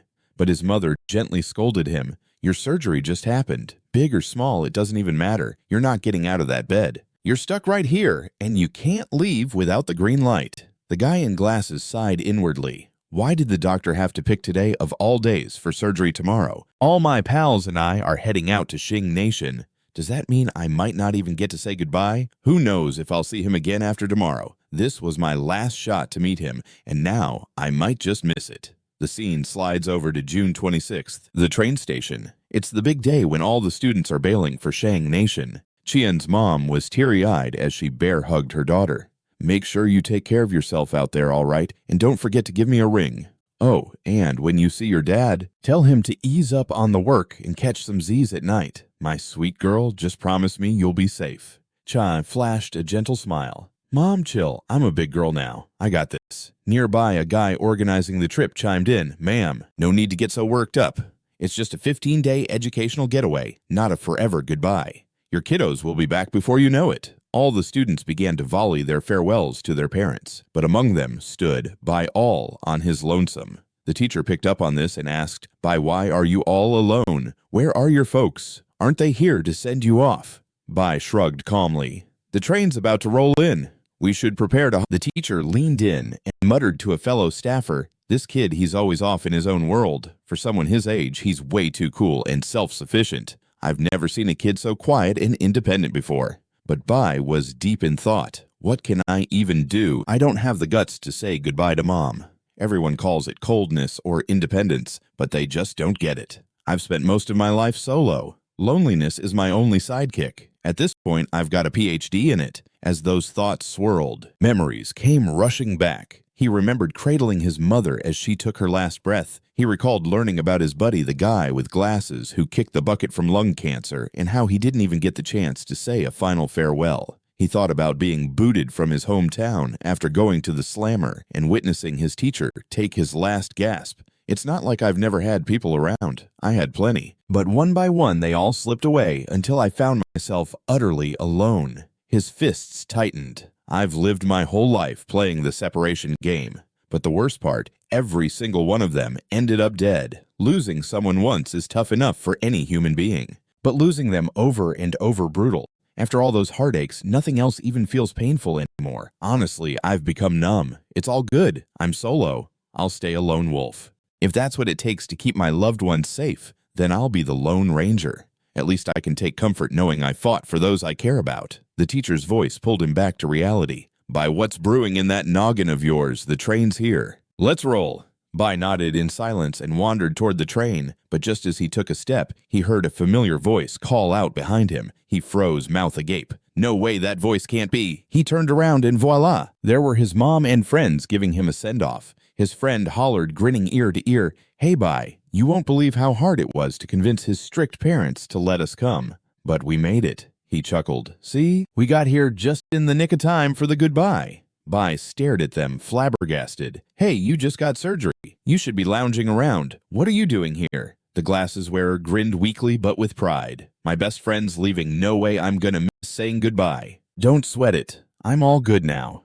Just make sure to look after yourself in Xing Nation, all right. We won't be around to keep an eye on you anymore. Another buddy piped in, I didn't have time for a proper gift, so here's some clothes and snacks instead. Bai protested, but you gave me a birthday gift just a few days ago. How can I take this? His friend chuckled, because we're pals, that's why. Then his mom stepped forward, a soft smile lighting her face. At the temple, I prayed for you and I brought you this bracelet. It'll keep you safe in tough times. He blinked in surprise, thinking, so my mom went to the temple for me. Does she know I'm planning to stay in Xing Nation, but I never told anyone? How could she possibly know? Just then his teacher chimed in, by the train's about to take off. Get your butt on board. Your spiritual journey is about to kick off. Bai waved goodbye to everyone and hopped on the train. As the train chugged along, he pondered, it's already been a month since I plopped into this body. Honestly, I've changed a ton during that time, but those changes absolutely wild. Gazing out the window, he spotted his family and friends waving goodbye, their faces beaming with pride. He smiled faintly. The reason I'm here, I think I'm almost there. I saved my mom. I've shielded my friends. Seeing them all safe and happy, that's all I've ever craved. Please hang tight for me. Once I wrap up my business in Xing Nation, I'll be back, and we'll finally chill in peace. The life I've always dreamed of. The train kicked into gear, whisking by towards his fate. Meanwhile, a figure watched him from afar. The man spoke into his communicator. He hopped on the train without a hitch. In no time, he'll land in Xing Nation. Everything went off without a hitch, and the package made it without a glitch. If you need me to do anything else, just give me a shout. The voice on the other end responded coolly. That's sufficient for now. Just keep a watchful eye on the boy. Let's see what he does next. We soon discovered that the man was none other than Zhang Jian, the big cheese of Flower God Temple. On the train by, mused to himself, our school's ultimate team left early with Captain Hong. They'll breeze through the exit and be there way before us. After this train ride, we'll have to pause at the border since right now we're still in the Zhang Kingdom, and Xing Nation is just a skip away. Their teacher rose to speak to the crew. Kids, just a heads up, this is your spiritual journey. It'll take a whole day to hit Xing Nation. First, we'll hit the border, and then we'll trek into the woods for your training sessions. At the back of the train, Xiling smirked mischievously. Bai, you have no clue the prank I've cooked up for you at the border. You're going to be shocked when you see my surprise. Actually, you might not live long enough to see it. You probably won't make it back alive. The teacher continued, now let's dive into a little about Xing Nation, also called the Holy Nation. Everyone knows it was whipped up by the gods themselves. They're the ones who keep us safe, and their families wield the ultimate power. Kids, let me remind you, this is your spiritual journey. It's going to take one whole day to reach Xing Nation. First, we'll hit the border, and then we'll trek into the woods for your training exercises. At the back of the train, Xiling grinned mischievously. Bai, you have no clue what kind of prank I have cooked up for you at the border. You'll be in for a shock when you see my surprise. Actually, you might not even live long enough to see it. You won't make it back alive. The teacher kept explaining, now let me share a bit about Xing Nation, also known as the Holy Nation. Everyone knows it was crafted by the gods themselves. They are our protectors, and their families hold the ultimate power. No mere mortal can even dream of being on their level. Right now, 2 celestial families are running the show in Xing Nation, having the whole place under their thumb. Keep this in mind once you step foot in Xing Nation. It doesn't matter who you are or how much power you think you have. You've got to play by the gods' rules. Slip up even a little and it could be lights out for you. But hey, stick to the script and your journey will be as smooth as butter and oh so rewarding. To get into Xing Nation from Zhang Kingdom, you'll need to wade through 3 checkpoints. The first checkpoint boarding this train? Of course, you couldn't hop on without showing your shiny invitation. Forget the invite, and the Xing Nation transport line is a no-go. The second checkpoint, that's at the border. There, you'll need to hand over your personal details and endure a thorough check to make sure you're not sneaking in anything that could cause mayhem. This whole shebang takes about a day, which is why we'll be cozying up at the border for the night. Bright and early the next day, we officially dive into Xing Nation, and what a day it'll be, as it'll double as your training exercise. Get ready to tussle with real monsters in the forest to sharpen those combat skills. Cue the scene shift. Everyone's gathered near the border forest, revving up for the training exercise. Chien, grinning from ear to ear, says to Bai, hey, you were already pretty cool, but in those new threads, dude, you look even sharper, over yonder. A bunch of girls are giggling and whispering, hold up your Bai, aren't you, the junior high student who turned down the ultimate team's invite. Wow, you're even better looking than the gossip suggested. By the one with the highest score ever in the combat simulation. Right, that explains why you're such a big deal around here. Another one chimes in shyly. It's amazing to finally see you in the flesh. How about joining us for a monster hunt? We can totally train together. The narrator spills the tea that the two girls are both high schoolers. One's a C-rank cloud archer and the other a C-rank electric singer. Bayi smiles politely and says, "Nah, I'm good on my own." The girls let out playful laughs. Come on, who could resist us with these pretty faces? Surprisingly, being turned down doesn't sting as much this time. Little bro, you've got style. As they skip away, giggling, Bayi stands there pondering, these monsters are all too weak for me. Even if I take them down, it's not going to help my game much. At this point, leveling up feels like trying to run uphill in molasses. It's tough finding foes strong enough to give me a workout.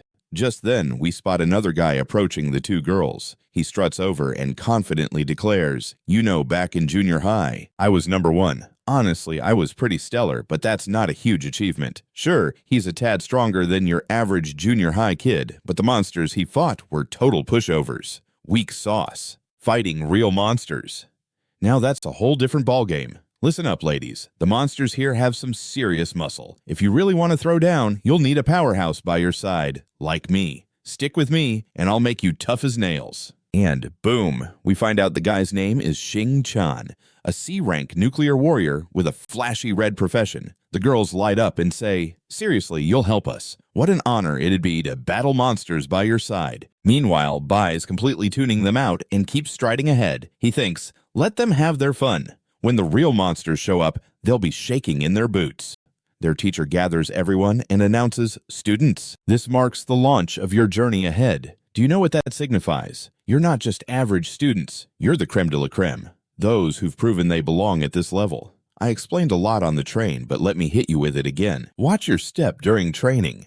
Then she lays down the rules. First, no one is allowed to wander too deep into the forest. Second, don't engage monsters solo. Third, everyone has to be back by 8 p.m. No staying in the forest after that. Xing Chan smirks and quips. So, basically, we're on a bit of a time crunch. No worries, I'll make the most of it. Brace yourselves, monsters. The legendary hero Xing Chan is coming for you. Meanwhile, Xiling chuckles quietly from the shadows. Yes, this is the spot. This is where I'm digging Bai's grave. Cue the scene shift to Xing Nation. We see Captain Hong arriving with the ultimate crew. A gaggle of officials welcomes him with open arms. "Captain Hong, glad to have you. The hunting conference is about to kick off. The other team captains have been waiting forever."